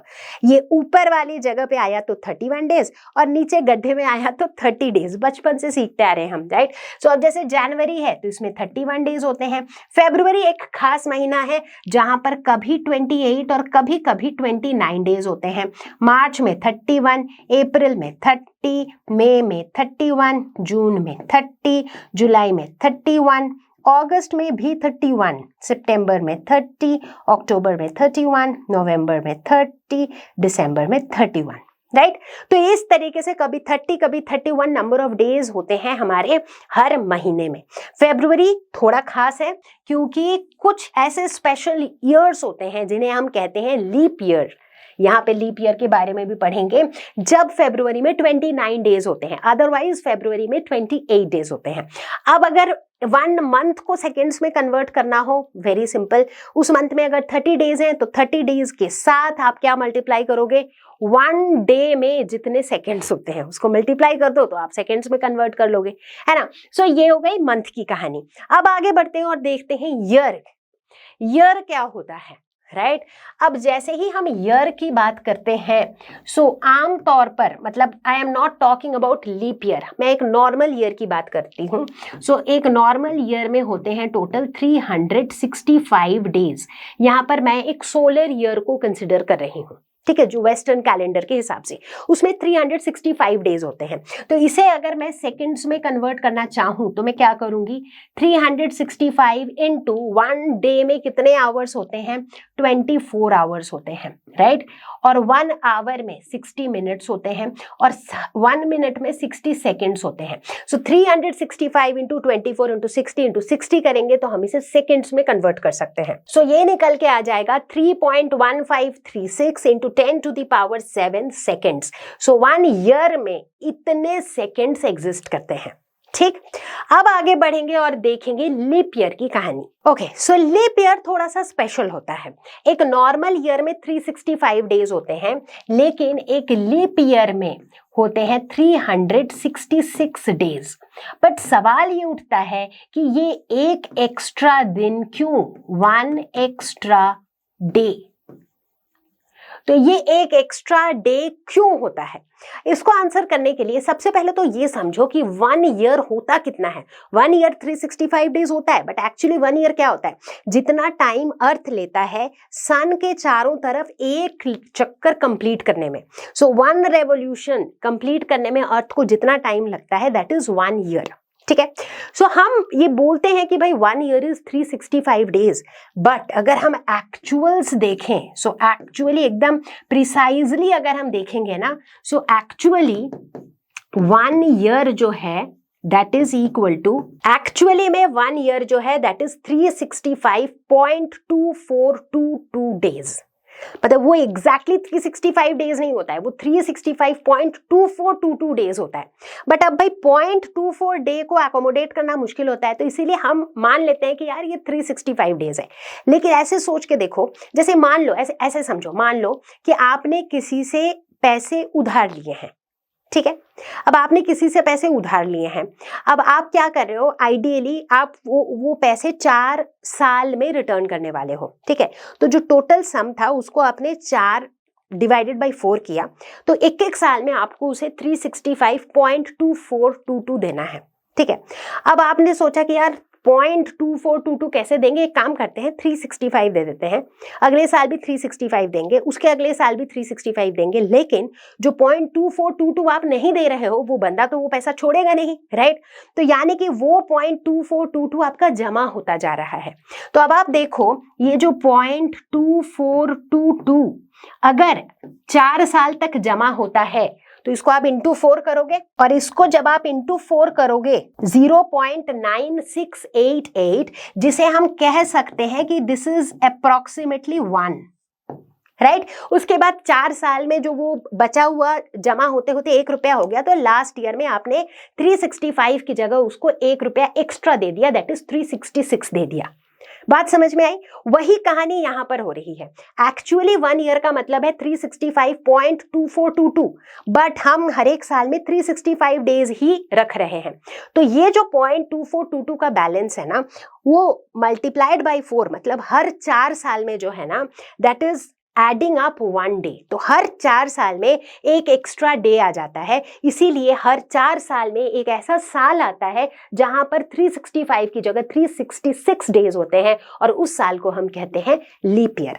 और ये एक्स्ट्रा डे कौन से मंथ में ऐड होता है? यही एक्स्ट्रा डे ऐड होता है फरवरी में, जहां पर 28 डेज की जगह 29 डेज हो जाता है। ठीक है, so I guess leap year का कॉन्सेप्ट सबको समझ में आ गया। ओके, आगे बढ़ेंगे। तो चलो आगे बढ़ते हैं अगले यूनिट की तरफ, जो कि है डेकेड। डेकेड क्या होता है? सो डेकेड इज बेसिकली 10 इयर्स। एक 10 साल को, जैसे 2000 से 2010 तक, दैट इज 1 डेकेड। 2010 से 2020 तक, that is 1 decade. So 10 year के पीरियड को हम डेकेड कहते हैं। ठीक है, तो अगर मैं बोलूं कि भाई मुझे ये बताओ 1 डेकेड इज इक्वल टू कितना सेकेंड्स होगा, कैसे निकालोगे? Very simple, 1 decade is 10 year, 1 year is 365 days, 1 day is 24 hours, 1 hour is 60 minutes and 1 minute is 60 seconds.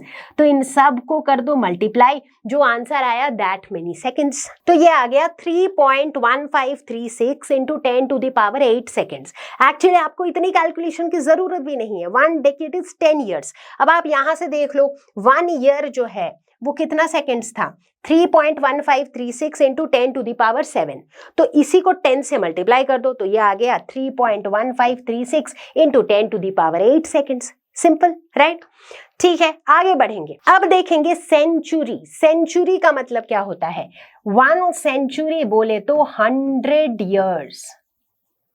ठीक है, अब 100 ईयर्स में कितने सेकेंड्स होंगे? ठीक है, इसको हम थोड़ा सा अच्छे से टाइम लेके कैलकुलेट करेंगे, राइट? ऐसे तो आप खुद भी कर सकते हो, बट मैं करके दिखाऊंगी, क्योंकि जब हम सेंचुरी की बात करते हैं ना, तो हम 100 सालों की बात कर रहे हैं। अब इन 100 सालों में लीप ईयर्स भी काफी सारे आएंगे। ऐसा था नहीं कि भाई एक लीप ईयर आएगा तो चलो थोड़ा बहुत सेकंड का इधर उधर होगा, कोई दिक्कत नहीं। जब हम 100 साल की बात कर रहे हैं तो 100 साल में लीप ईयर्स भी काफी सारे नंबर ऑफ लीप ईयर्स होंगे, राइट? तो इसकी कैलकुलेशन हम अच्छे से तसल्ली से करके देखेंगे। फिर आता है millennium. What is millennium? 1 millennium is 1000 years। इसीलिए देखा था जब 2000 आया था तो सभी एकदम मिलेनियल ईयर सेलिब्रेट कर रहे थे, क्योंकि 2000 से जो है ना, हम 1000 से 2000 में एंटर कर रहे थे, राइट? सो 1000 ईयर जो है ना, उसको हम 1 मिलेनियम कहते हैं। तो क्या आप मुझे बताओगे कि 1 मिलेनियम में कितने सेकेंड्स होंगे? ये आपको खुद से करना है। So this is your do it yourself, और उसके बाद इसका आंसर आपको मुझे कमेंट में बताना है। ठीक है, तो चलो अभी मेरे साथ जुड़े रहो, क्योंकि ये सेंचुरी का कन्वर्जन हम खुद करके देखेंगे, उसके बाद मिलेनियम वाला आप खुद से कर सकोगे। ठीक है, तो अभी हम लोगों ने टाइम के सभी यूनिट्स के बारे में बहुत सारी चीजें देखी, राइट? बट एक चीज लीप ईयर के बारे में थोड़ा और डिटेल में देखना जरूरी है। शायद बहुत से बच्चों के मन में एक सवाल आ रहा होगा कि मैम ये जो लीप ईयर है, आपने बोला कि हर 4 साल में लीप ईयर आता है। अगर हमारे पास एक गिवन ईयर दिया हुआ हो, हम कैसे बता सकते हैं कि वो लीप ईयर है या नहीं है, नॉर्मल ईयर है या लीप ईयर है? देखो, उसका एक मस्त वाला ट्रिक होता है जो आई थिंक आप में से काफी लोगों को पता होगा। अगर जो ईयर गिवन है दैट इज डिविजिबल बाय 4, इसका मतलब है वो लीप ईयर है। वेरी सिंपल, जो ईयर है अगर वो ईयर इज डिविजिबल बाय 4, जैसे मान लो यहाँ पर 1904 है, ठीक है? अब 1904 को अगर हम 4 से डिवाइड करें तो क्या होगा? 4 4 से 16, 4 7 से 28, 4 6 से 24। सो देखो ये परफेक्टली डिविजिबल है, तो यानी कि ये एक लीप ईयर है। बात करो कोई सा भी उठा लो, मान लो 2004 है। अब 2004 को डिवाइड करो 4 से, 4 5 से 20, 4 1 से 4, सो ये आ गया 501। देखो ये भी परफेक्टली डिविजिबल है, इसीलिए ये भी लीप ईयर है। उसी तरीके से कोई भी ईयर उठा लो, 2016, 2020, 2024, 2028, 2012, ये सभी ईयर्स जो है 4 से डिविजिबल है और इसी वजह से ये लीप ईयर है। ठीक है।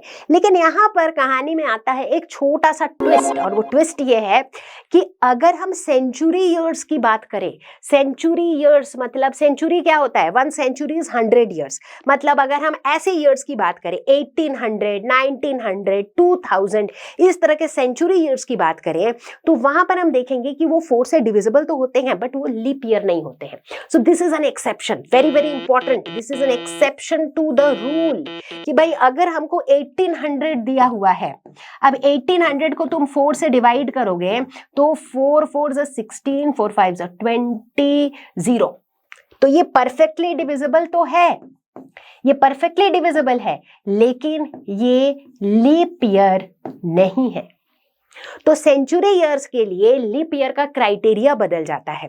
क्या क्राइटेरिया हो जाता है? Century years that are divisible by 400 are called leap years. So very very important बच्चों, बहुत बार बच्चे मिस कर जाते हैं। अगर आपको एक गिवन ईयर दिया हुआ है, पूछा जा रहा है कि बताओ क्या ये लीप ईयर होगा, अगर वो सेंचुरी ईयर है तब तो आप उसको 400 से डिवाइड करके चेक करोगे, ठीक है। अगर वो अगर मतलब सेंचुरी ईयर नहीं है तब आप उसको 4 से डिवाइड करके चेक करोगे, ठीक है। अब कुछ एग्जांपल्स देखो, जैसे मान लो 2000 का एग्जाम्पल लो या फिर 2400 का एग्जाम्पल लो, ठीक है। मान लो 2400 का एग्जाम्पल लिया, अब 2400 को अगर हम 4 से डिवाइड करते हैं, ठीक है, परफेक्टली डिवाइड हो रहा है, राइट, बट सिर्फ इस 4 से डिवाइड हो रहा है बोल के हम ये नहीं बोल सकते कि ये लीप ईयर होगा, करेक्ट। अब हम ये चेक करेंगे कि क्या 2400 400 से डिविजिबल है, और जब हम देखते हैं कि हाँ यार ये तो 400 से भी डिविजिबल है, तब हम बोलेंगे कि 2400 is a leap year. So basically century years के लिए आपको 4 से डिवाइड करने की जरूरत ही नहीं है, आप सीधा सीधा 400 से डिवाइड करो। अगर वो 400 से डिवाइड हो गया इसका मतलब वो लीप ईयर है, ठीक है। अब जैसे 1800 की बात कर रहे थे हम लोग, 1800 को हम 400 से डिवाइड करते हैं, 0 0 कैंसिल हो गया। अब 18/4 जो है ये परफेक्टली डिविजिबल नहीं है, परफेक्टली डिविजिबल नहीं है, तो इसी के वजह से लीप ईयर भी नहीं है, राइट। तो आप क्या करोगे, सिंपल सा bottom line of the story ये है, अगर सेंचुरी ईयर्स है तो आप 400 से डिवाइड करोगे सीधा सीधा, अगर सेंचुरी ईयर नहीं है तब आप 4 से डिवाइड करोगे। तो बच्चों जैसा कि मैंने पहले बताया था कि एक सेंचुरी में कितने सेकंड्स होते हैं, इसे हम थोड़ा तसल्ली से कैलकुलेट करेंगे। तसल्ली से कैलकुलेट क्यों कर रहे हैं? क्योंकि एक सेंचुरी में होते हैं 100 ईयर्स। अब भाई 100 ईयर्स के अंदर सारे ईयर्स में 365 डेज तो होंगे नहीं, क्यों? क्योंकि कई ऐसे ईयर्स होंगे जो लीप ईयर्स होंगे जिनमें 366 डेज होंगे, है ना। तो इसीलिए सेकंड्स का कैलकुलेशन करने के लिए, सेकंड्स में कन्वर्ट करने से पहले हमें ये पता होना चाहिए कि 100 ईयर्स में टोटल कितने लीप ईयर्स होंगे और कितने नॉर्मल ईयर्स होंगे, ठीक है। तो in a century there will be 24 years each of 366 days, यानी कि 24 कैसे वाले ईयर्स होंगे? लीप ईयर्स होंगे, ठीक है। और बाकी के जो 76 हैं ये हमारे नॉर्मल ईयर्स होंगे जिनमें 365 डेज होते हैं। अब आप पूछोगे ऐसा कैसे पता चला, कैसे पता चला, कैसे कह दिया हमने कि भाई 24 लीप ईयर्स होंगे? अब देखो हमें क्या पता है, लीप ईयर जो है ये एवरी 4 ईयर आता है, राइट। अब सोचो 100 साल में हर चौथे साल पे वो आ रहा है, तो आप बोलोगे कि मैम ठीक है, फिर उस केस में हम 100 डिवाइडेड बाय 4 करेंगे तो 25 आता है, तो 25 ना हो के ये 24 लीप ईयर्स क्यों है, राइट। सोच रहे हो गया। अब ऐसा एक काम करते हैं, चलो कोई कंफ्यूजन ही नहीं रखते, इसको ना हम तसल्ली से करके देख लेते हैं। So this is for your understanding purpose. तो एक सेंचुरी में है टोटल 100 ईयर्स। अब लेट्स से इन 100 ईयर्स को ना हम 10-10 साल में बांट देते हैं, ठीक है। तो जैसे कि लेट्स से पहला 1 to 10 ईयर्स, फिर 11 to 20 ईयर्स, फिर 21 से 30, फिर 31 से 40,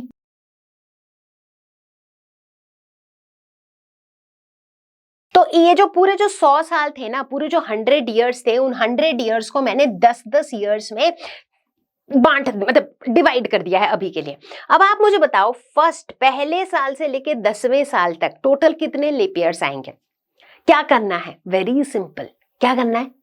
4 का टेबल याद करो। पहले साल तो एज्यूमिंग कि पहला साल नॉर्मल ईयर है, तो पहला में नहीं आएगा, सेकंड में नहीं आएगा, थर्ड में नहीं आएगा, फोर्थ में आएगा, राइट। उसके बाद फिफ्थ में नहीं आएगा, सिक्स्थ में नहीं आएगा, सेवेंथ में नहीं आएगा, एट्थ में आएगा, करेक्ट। तो इसका मतलब फोर्थ ईयर में आएगा, एट्थ ईयर पे आएगा, तो यानी कि 2 लीप ईयर्स होंगे, ठीक। अब 4 के टेबल देखते रहो, फोर्थ ईयर पे आया, फिर एट्थ ईयर पे आया, अब 12th ईयर पे आएगा, फिर 16th पे आएगा, फिर 20th पे आएगा। तो यानी कि 10 to 20 के बीच में 12th, 16th और 20th पे आएगा, मतलब 3 लीप ईयर्स आएंगे। 4 का टेबल बोलते रहो, 4 6 24, क्योंकि 4 5 20 तो इसी में आ गया था। 4 6 24, 4 7 28, 4 8 32, वो अगले वाले में चला जाएगा, तो यानी कि इसमें वापस 2 लीप ईयर आएगा, ठीक है। तो अब ऐसे ही अगर हम 4 का टेबल करते रहे, 4 7 28 हो गया, 4 8 32, 4 9 36, 4 10 40, राइट। तो इसमें वापस से 3 इयर्स। इनफैक्ट अगर आप 4 का टेबल करते जाओगे तो आप देखोगे पहले 10 साल में 2 लीप ईयर आया, अगले 10 साल में 3, फिर अगले 10 साल में 2, अगले में 3, अगले में 2, अगले में 3, अगले में 2, अगले में 3, अगले में 2, और अगले में जब आप लास्ट वाले में जाओगे 91 to 100 वाली कैटेगरी में, इसमें आप देखोगे कि कितने लीप ईयर आएंगे, इसमें सिर्फ 2 लीप ईयर आएंगे, ठीक है। अब यहां पर जब हम इन चीजों को ऐड करते हैं तो हमें क्या देखने को मिलेगा? हमें देखने को मिलेगा हमें टोटल कितने इयर्स मिल रहे हैं, खुद करके देख लो। 5 6 7 8 9 10 12 15 16 17 18 19 20 21 22 23 24, सो टोटल 24 लीप ईयर्स हमें देखने को मिलेंगे। यस, क्यों होगा ऐसा? क्योंकि जो लास्ट का जो 100th ईयर है, वो 100th ईयर क्या वो लीप ईयर होगा? बताओ मुझे। वो डिविजिबल बाय 4 से तो होता ही नहीं है ना, सेंचुरी ईयर है वो, राइट। तो इसीलिए इसमें हम देखते हैं कि टोटल हमें 24 लीप ईयर्स मिलते हैं। तो लीप ईयर्स हमने कैसे कैलकुलेट किया?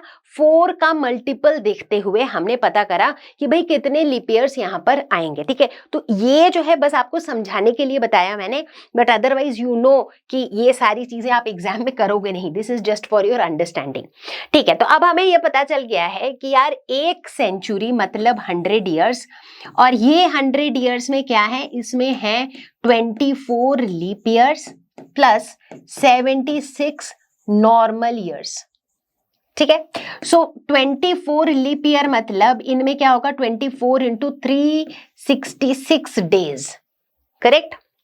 अच्छा, अब ये जो 366 डेज है, एक एक दिन में 24 आवर्स है, एक एक आवर में 60 मिनट है, और एक एक मिनट में 60 सेकेंड्स है। तो ये 24 लीप ईयर को मैंने सेकेंड्स में कन्वर्ट कर दिया, प्लस 76 नॉर्मल ईयर है जिसमें 365 डेज है, इनटू वही एक दिन में 24 आवर्स, एक आवर में 60 मिनट और एक मिनट में 60 सेकेंड। तो यानी कि ये कुछ ऐसा हो जाएगा, 24 into 366 plus 76 into 365 into 24 into 60 into 60। फिर इसे जब हम कैलकुलेट करते हैं तो हमें मिलता है 3.16 into 10 to the power 9 seconds, which means 1 century is equal to 3.16 into 10 to the power 9 seconds. तो बच्चों, हम लोगों ने शुरुआत में जब फंडामेंटल यूनिट्स की बात करी थी तभी हम लोगों ने डिराइव्ड यूनिट्स की बात भी करी थी। डिराइव्ड यूनिट्स वो यूनिट्स है जो फंडामेंटल यूनिट्स के कॉम्बिनेशन से बनते हैं। तो यहाँ पर देखते हैं कुछ बहुत सिंपल एग्जांपल्स। पहला एग्जांपल है स्पीड। हमें क्या पता है स्पीड क्या होता है? Speed is distance per unit time. अब डिस्टेंस का यूनिट क्या होता है? मीटर। टाइम का यूनिट क्या होता है? सेकेंड। तो भाई स्पीड का यूनिट होता है मीटर पर सेकेंड या फिर मीटर सेकेंड इनवर्स। अब देखा जाए तो मीटर जो है that is a fundamental unit, second जो है that is a fundamental unit, दोनों के कॉम्बिनेशन से बन गया स्पीड का यूनिट जो कि है डिराइव्ड यूनिट। इसी तरीके से अगर हम फोर्स की बात करें तो फोर्स होता है मास इनटू एक्सेलरेशन, राइट। अब मास का यूनिट होता है किलोग्राम, केजी। एक्सेलरेशन का यूनिट होता है मीटर पर सेकेंड स्क्वायर, ठीक है, यही होता है। अच्छा, अब आप बोलोगे कि लेकिन मैम फोर्स का यूनिट तो न्यूटन होता है। न्यूटन होता है, newton is the SI unit of force. In to honour sir Isaac Newton, but जो 1 न्यूटन होता है, that 1 newton is basically when a mass of 1 kg is moving with an acceleration of 1 meter per second square. So this itself is defined as Newton. Right तो इसका मतलब ये जो unit है, ये यूनिट कहां से डिराइव हुई है? किलोग्राम जो कि फंडामेंटल यूनिट है, मीटर जो कि फंडामेंटल यूनिट है, सेकंड जो कि फंडामेंटल यूनिट है। ठीक है, तो कुल मिला के हम ये कह सकते हैं कि कोई भी डिराइव्ड यूनिट जो है that is actually a combination of fundamental units, वो फंडामेंटल यूनिट्स को कंबाइन करके ही बनाया जाता है। तो यहाँ पर इस लिस्ट में देख लेते हैं और भी examples of derived units, and this is not all. Derived units बहुत सारे, इनफैक्ट आपके पास जो भी टेक्स्ट बुक हो वहां पर आपको ढेर सारे डिराइव्ड यूनिट्स मिल जाएंगे। ठीक है, बट उनको एक बार जरूर से उनमें से कुछ कुछ को वेरीफाई करके देखो, because that will be interesting for you. ठीक है, अभी यहाँ पर जैसे देखो एरिया की अगर हम बात करें, एरिया क्या होता है? Length into breadth, metre square. Metre square क्या है? मीटर से डिराइव्ड है, राइट। वॉल्यूम की बात करें तो मीटर क्यूब किससे डिराइव्ड है? मीटर से डिराइव्ड है, जो कि अगेन क्या है? एक फंडामेंटल यूनिट है। केजी पर मीटर क्यूब जो कि डेंसिटी का यूनिट है, केजी भी एक फंडामेंटल यूनिट है, मीटर भी एक फंडामेंटल यूनिट है। अच्छा, ये स्पीड एक्सेलरेशन तो अभी अभी हमने देख ही लिया था, है ना। इन्वेंट फोर्स भी हमने देखा था। यहाँ पे है वर्क। वर्क को कैसे डिफाइन करते हैं हम? Force into displacement. फोर्स होता है mass into acceleration into displacement कर दो उसके साथ, तो यानी कि KG metre square per second square, जिसे हम जूल करके डिफाइन करते हैं, राइट। तो देखो यहाँ पर जितने भी यूनिट्स हैं उसमें आपको क्या दिख रहे हैं? Kg metre second, kg metre second, kg metre second. तो मतलब हर जगह वही फंडामेंटल यूनिट्स यूज हो रहे हैं, डिफरेंट तरीके से कंबाइन हो रहे हैं और अलग अलग यूनिट्स बन रहे हैं। तो चाहे मोमेंटम की बात करो, वर्क की बात करो, एनर्जी की बात करो, पावर की बात करो, फोर्स की बात करो, इन सभी के जो यूनिट्स हैं they are derived from those fundamental units. तो बच्चों अब आगे बढ़ेंगे और हम देखेंगे कुछ rules while we write the units. अब फंडामेंटल यूनिट्स, डिराइव्ड यूनिट्स के बारे में काफी जानकारी हो चुकी है हम लोगों को। अब ये देखेंगे कि जब हम यूनिट्स को लिखते हैं तो लिखने का सही तरीका क्या है। ठीक है, तो इन कुछ रूल्स पे ध्यान देना है। सो पहला रूल कहता है small letters not named after scientist. जितने भी ऐसे यूनिट्स हैं जो किसी साइंटिस्ट के नाम के ऊपर नहीं है, उन्हें हम स्मॉल लेटर से डिनोट करते हैं। जैसे कि मीटर स्मॉल m से डिनोट करते हैं, किलोग्राम स्मॉल लेटर के जी से डिनोट करते हैं, सेकंड देखो स्मॉल s से डिनोट करते हैं, right. Second, capital letters if named after a scientist. बहुत से यूनिट्स ऐसे हैं जिनको हमने किसी साइंटिस्ट पे रखा है उस साइंटिस्ट को रिस्पेक्ट देने के लिए। जैसे मान लो न्यूटन, फोर्स का यूनिट है न्यूटन, उसे हम कैपिटल N से लिखते हैं।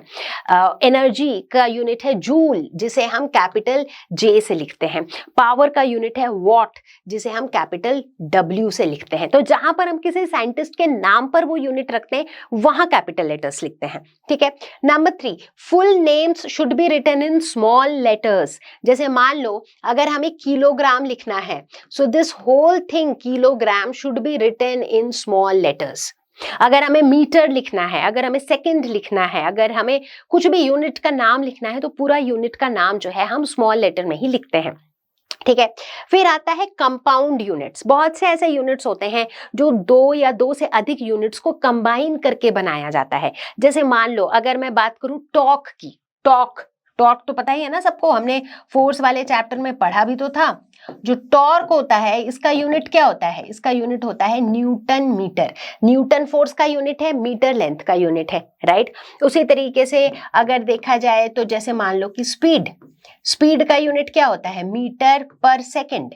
मीटर लेंथ का यूनिट है, सेकंड टाइम का यूनिट है। तो इस तरह के यूनिट्स को हम कंपाउंड यूनिट्स कहते हैं। ठीक है। अब जहां पे कंपाउंड यूनिट्स आता है जैसे न्यूटन मीटर, तो हम न्यूटन इनटू मीटर वगैरह नहीं लिखते हैं, हम न्यूटन मीटर ऐसे लिखते हैं। ठीक है। फिर आता है use powers for division. Now this is important. जैसे मान लो स्पीड का यूनिट है मीटर पर सेकंड। सो बहुत बार क्या होता है, बहुत से लोग बहुत सी जगह पर हम ना इसको ऐसे लिख देते हैं मीटर बाई सेकंड, राइट। या फिर जैसे ये तो स्पीड की बात हो रही है, ठीक है। या फिर मान लो अगर बात होती है एक्सेलरेशन की, तो किसी ने लिख दिया मीटर बाई सेकंड स्क्वायर, ये एक्सेलरेशन का यूनिट है। But this is not the right way to write this. तो राइट वे क्या है? सो राइट वे है पावर का यूज करना, यानी कि मीटर सेकंड इनवर्स। ठीक है। उसी तरीके से एक्सेलरेशन में राइट वे है मीटर सेकेंड के ऊपर -2 ms-2। इस तरीके से हम पावर के फॉर्म में हमें लिखना है फॉर डिवीजन। जहां पर भी एक यूनिट नीचे है डिनोमिनेटर में आ रहा है वहां पर हमें इस तरह से पावर्स का यूज करना है and this is the right way to write a unit. ठीक है। No plural in symbols, again छोटी सी चीज है बट इंपॉर्टेंट है। जैसे मान लो अगर हम मीटर है, ठीक है, अब मीटर अगर हम 1 मीटर की बात कर रहे हैं तो हम लिखते हैं ऐसे 1 मीटर। अब मान लो अगर मैं 10 मीटर्स की बात कर रही हूं तब भी मैं 10 m ही लिखूंगी, ऐसा नहीं है कि भाई 10 ms लिख दिया, राइट ऐसा नहीं लिखेंगे हम। मीटर का जो सिंबल है that will always be m, उसमें सिंगुलर प्लूरल का कोई फंडा नहीं है। ठीक है। Next rule is only one prefix एक ही हो सकता है। ठीक है। जैसे मान लो अगर मैंने किलोमीटर लगा दिया, किलो मतलब 10⁻3, ठीक है, बहुत बढ़िया, बट एक ही प्रीफिक्स लग सकता है। तुम किलोमीटर लगा लो, तुम नैनोमीटर लगा लो, तुम माइक्रोमीटर लगा लो, बट एक ही लगाना है। ऐसा नहीं हो सकता है कि किलो नैनोमीटर, किलो माइक्रोमीटर, ऐसा नहीं हो सकता है। तो एक यूनिट के साथ एट अ टाइम सिर्फ एक ही प्रीफिक्स लग सकता है। Next, prefix plus unit gives a new unit. Now this is also quite interesting. अब जैसे मान लो कि मेरे पास एक यूनिट है मीटर, ठीक है। अब इसी मीटर के पहले मैंने एक प्रीफिक्स लगा दिया k, तो मीटर क्या बन गया? मीटर बन गया किलोमीटर। मीटर और किलोमीटर क्या दोनों सेम यूनिट है? नहीं, दोनों अलग यूनिट है। 5 kilometre is not equal to 5 metre, right, तो दोनों अलग यूनिट्स हैं। तो जैसे ही किसी एग्जिस्टिंग यूनिट पे हम प्रीफिक्स लगा देते हैं तो वो एक नया यूनिट बन जाता है, राइट। सो प्रीफिक्स के साथ एक नया यूनिट बन जाता है। ठीक है। And finally, the last rule, when prefix is used with the symbol of unit, the prefix and symbol combined becomes the new symbol of the unit. ये भी similar चीज है कि मतलब जब हमने let's say एक यूनिट का सिंबल था let's say मीटर m, अब इसके साथ हमने प्रीफिक्स लगा दिया n, नैनोमीटर, ठीक है, तो अब जो है the prefix and symbol combined becomes the new symbol of the unit. तो प्रीफिक्स है n, सिंबल है m, लेकिन प्रीफिक्स और सिंबल दोनों मिल करके जो है नए यूनिट का सिंबल बनेगा। नया यूनिट क्या बन गया? नया यूनिट बन गया नैनोमीटर, और नैनोमीटर का जो सिंबल है वो क्या है? nm। तो यानी कि प्रीफिक्स और सिंबल दोनों मिला के नए यूनिट का सिंबल बन जाता है। ठीक है। तो इन रूल्स का बच्चों ध्यान रखना है and they are very very important, और इन रूल्स को आपको हमेशा कोशिश करना है कि आप इनको फॉलो करते हुए चलो। अगर आपको इसका स्क्रीनशॉट लेना है तो ले लो। तो मेरे प्यारे बच्चों, हम लोगों ने कॉन्सेप्ट्स कर लिए हैं सारे कवर, और अब बारी है क्वेश्चंस की। तो चलो कुछ क्वेश्चंस देखते हैं बिफोर कंक्लूडिंग दिस वीडियो। तो ये रहा हमारा question number 1 light year is equal to dash metres. कितने मीटर्स होते हैं एक लाइट ईयर में? हमने इसको किया था ड्यूरिंग द वीडियो, लेकिन एक बार फिर से बता देती हूँ। 1 लाइट ईयर बोले तो क्या हो जाएगा? इट इज द डिस्टेंस जो लाइट ट्रैवल करता है इन 1 ईयर। तो 1 लाइट ईयर हो जाएगा speed of light multiplied by time, and that time is 1 year. So speed of light is 3 into 10 to the power 8 meter per second multiplied by time 1 year मतलब 365 days, और 365 days में एक एक दिन में 24 घंटे, एक एक घंटे में 60 मिनट्स, एक एक मिनट्स में 60 सेकेंड्स। इसको कैलकुलेट किया तो 9.46 into 10 to the power 15 metre. तो यानी कि this will be the answer. Next देखते हैं। Next is 1 metre is equal to dash angstroms. कितने एंगस्ट्रॉम होंगे 1 मीटर में? 10 to the power -10 एंगस्ट्रॉम, क्योंकि एंगस्ट्रॉम एक बहुत ही छोटा यूनिट है। तो बच्चों अभी मैंने जो बोला that is a silly mistake that a lot of you can make, right. हम हमेशा कन्वर्जन देखते हैं इन टर्म्स ऑफ मीटर। हमेशा हम देखते हैं 1 angstrom is 10 to the power -10 metres, but यहाँ उल्टा था। तो देखो मैंने भी गलती से गलत लिखा, right. So what will this be? This will be 10 into 10 to the power 10 angstrom. Exactly 1 metre is 10 to the power 10 angstrom, क्योंकि एंगस्ट्रॉम बहुत छोटा यूनिट है। So 10 to the power 10 angstrom मिलके 1 मीटर बनाएगा। ठीक है। अच्छा, 1 metre is equal to dash micrometres. कितने माइक्रोमीटर्स होंगे? माइक्रॉन्स क्या होते हैं? 10 की power 6 exactly, so this will be 10 to the power 6 micron. फिर आता है 1 micron is equal to dash angstrom. कितने एंगस्ट्रॉम होंगे इसको करके देख लो। अब देखो 1 माइक्रोन जो है that is equal to 10 to the power -6 metre. Correct, ये बात हमें पता है 1 माइक्रोन होता है 10 टू दी पावर -6 मीटर। ठीक है भाई। अच्छा, अब इस 10 टू दी पावर -6 के साथ अगर हम 10 टू दी पावर -4 को मल्टीप्लाई कर दे, ठीक है, तो ये इतना मीटर हो जाएगा और इधर भी क्या हो जाएगा 10 टू दी पावर -4 माइक्रोन। कोई दिक्कत नहीं है, ठीक है। अब इधर देखो ये हो गया 10 to the power -10 metre. 10 to the power -10 metre क्या होता है?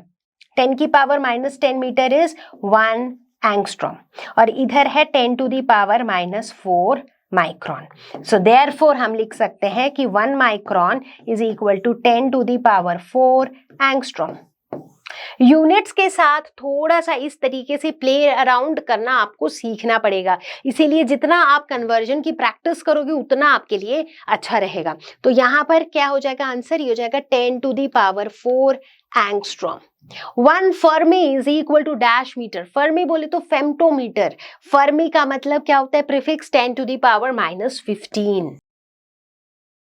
तो चलो देखिए अगला question, that is question number 2। Name the physical quantities which are measured in the following units. कौन से फिजिकल क्वांटिटीज को हम इन यूनिट्स में मेजर करते हैं? पहला है यू। यू हम किसको लिखते हैं शॉर्ट फॉर्म में? AMU को लिखते हैं, राइट, एटॉमिक मास यूनिट। और एटॉमिक मास यूनिट किस चीज का यूनिट है? ऑब्वियसली मास का यूनिट है, राइट। सो इससे हम मास मेजर करते हैं, so mass is the answer. Next है LY। What is LY? LY किसका शॉर्ट फॉर्म है? Light year, exactly. अब देखो ये ना नाम ऐसा है कि नाम सुन के किसी को भी लगेगा कि ये टाइम का यूनिट है क्योंकि ईयर है इसमें, बट हमें तो पता ही है कि लाइट ईयर क्या होता है। लाइट ने जितना डिस्टेंस ट्रेवल किया इन 1 ईयर, तो यानी कि ये किसका, कौन से फिजिकल क्वांटिटी का यूनिट है? डिस्टेंस का। ठीक है। थर्ड नंबर पे है NS। What is NS? Short form, full, इसका लॉन्ग फॉर्म क्या होगा? Nanosecond. ठीक है, nanosecond is the unit of time, of course. And finally the last one NM, that is nanometre. और nanometre किसका unit है? Obviously length का unit है। तो चलो आगे बढ़े और देखिए क्वेश्चन नंबर 3। क्वेश्चन कहता है it takes 5 years for light to reach the earth from a star. ठीक है, express the distance of star from the earth in light year and in kilometre. Speed of light is 3 into 10 to the power 8 meter per second. 1 year is equal to 3.153 into 10 to the power 7 seconds. ठीक है, चाहिए तो हम इन्हीं values के साथ calculate कर सकते हैं, अदरवाइज हमें ये वाली रिलेशनशिप पहले से पता भी थी। ठीक है, बट एनीवेज अभी हम क्वेश्चन में जो गिवन वैल्यूज है उनको लेके ही चलते हैं। तो सबसे पहले बताएंगे डिस्टेंस इन लाइट ईयर्स। अब देखो लाइट ईयर क्या होता है? जितना डिस्टेंस लाइट कवर करता है इन 1 ईयर।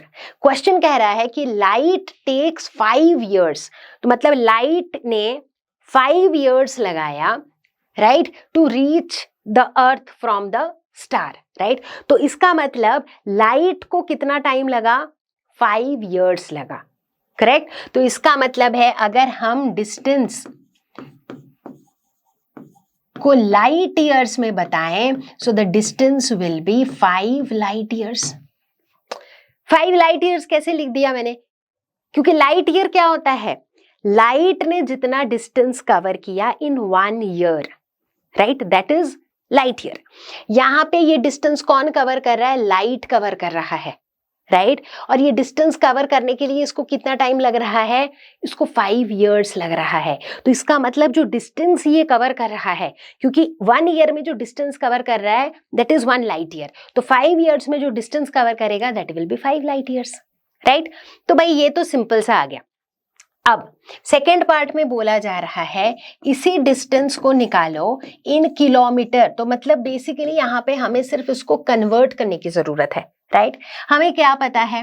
देखो 5 तो एज इट इज रहेगा। 1 light year मतलब 1 light year का मतलब है speed of light multiplied by the time, right तो ये हो जाएगा 5 इंटू स्पीड ऑफ लाइट कितना है 3 into 10⁸ multiplied by time, time मतलब 1 ईयर, 1 ईयर कितना है 3.153 इंटू 10⁻7 सेकेंड्स।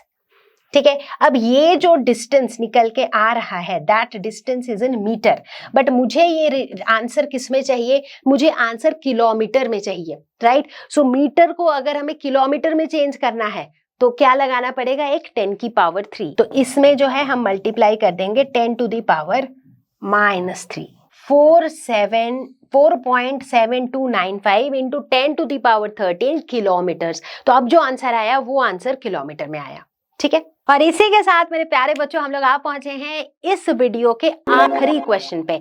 लेकिन बता दूं एक बात कि ये हमारे फर्स्ट चैप्टर का फर्स्ट वीडियो है, इसके बाद भी इसी चैप्टर के 3 और वीडियोस आने वाले हैं जहां पर हम बहुत अमेजिंग चीजें कवर करने वाले हैं। In fact it's not just about theory, क्योंकि ये पहला video was all about units and conversion, तो इसमें बहुत ज्यादा प्रैक्टिकली दिखाने लायक कुछ था नहीं। बट अगले वीडियो से अलग लेवल का मजा आने वाला है जहां पर हम स्क्रू गेज को, जहां पर हम वर्नियर कैलिपर्स को करके देखेंगे कि किस तरीके से हम मेजरमेंट्स करते हैं।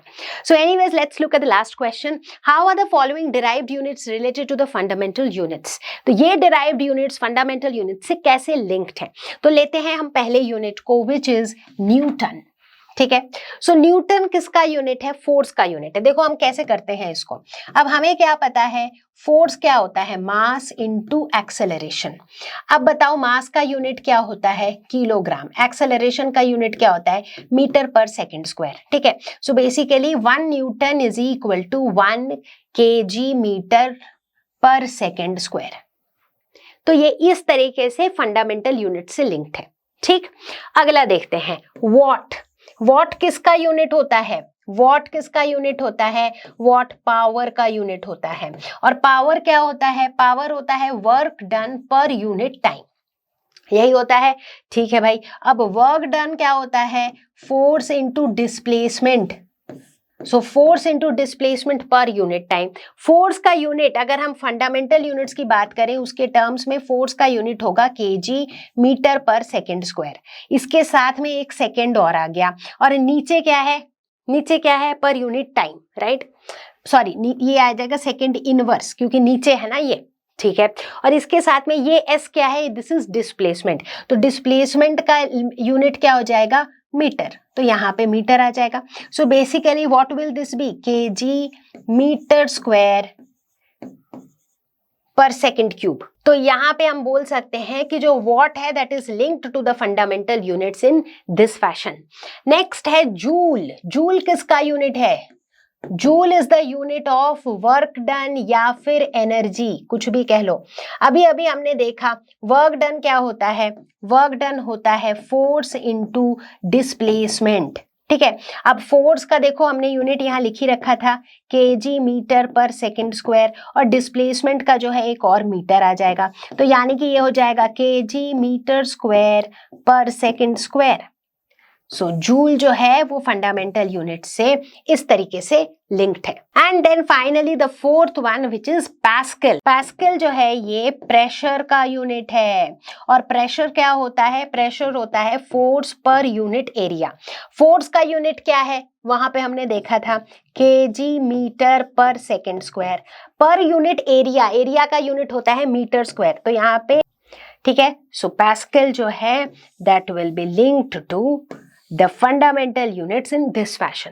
अब यहाँ पर तो भाई इन 4 के बारे में पूछा गया था, अब आपके एग्जाम में कोई सा भी डिराइव्ड यूनिट के बारे में पूछा जा सकता है।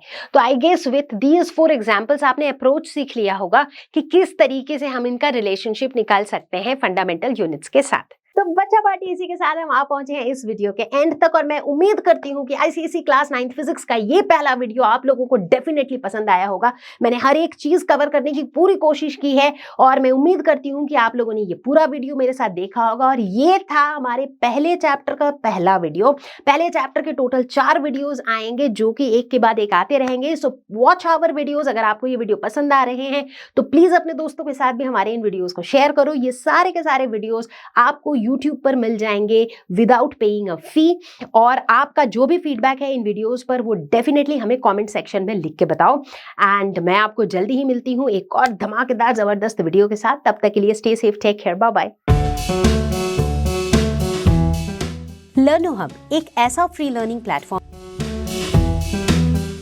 जहां पर आपको मिलते हैं वीडियोस, नोट्स,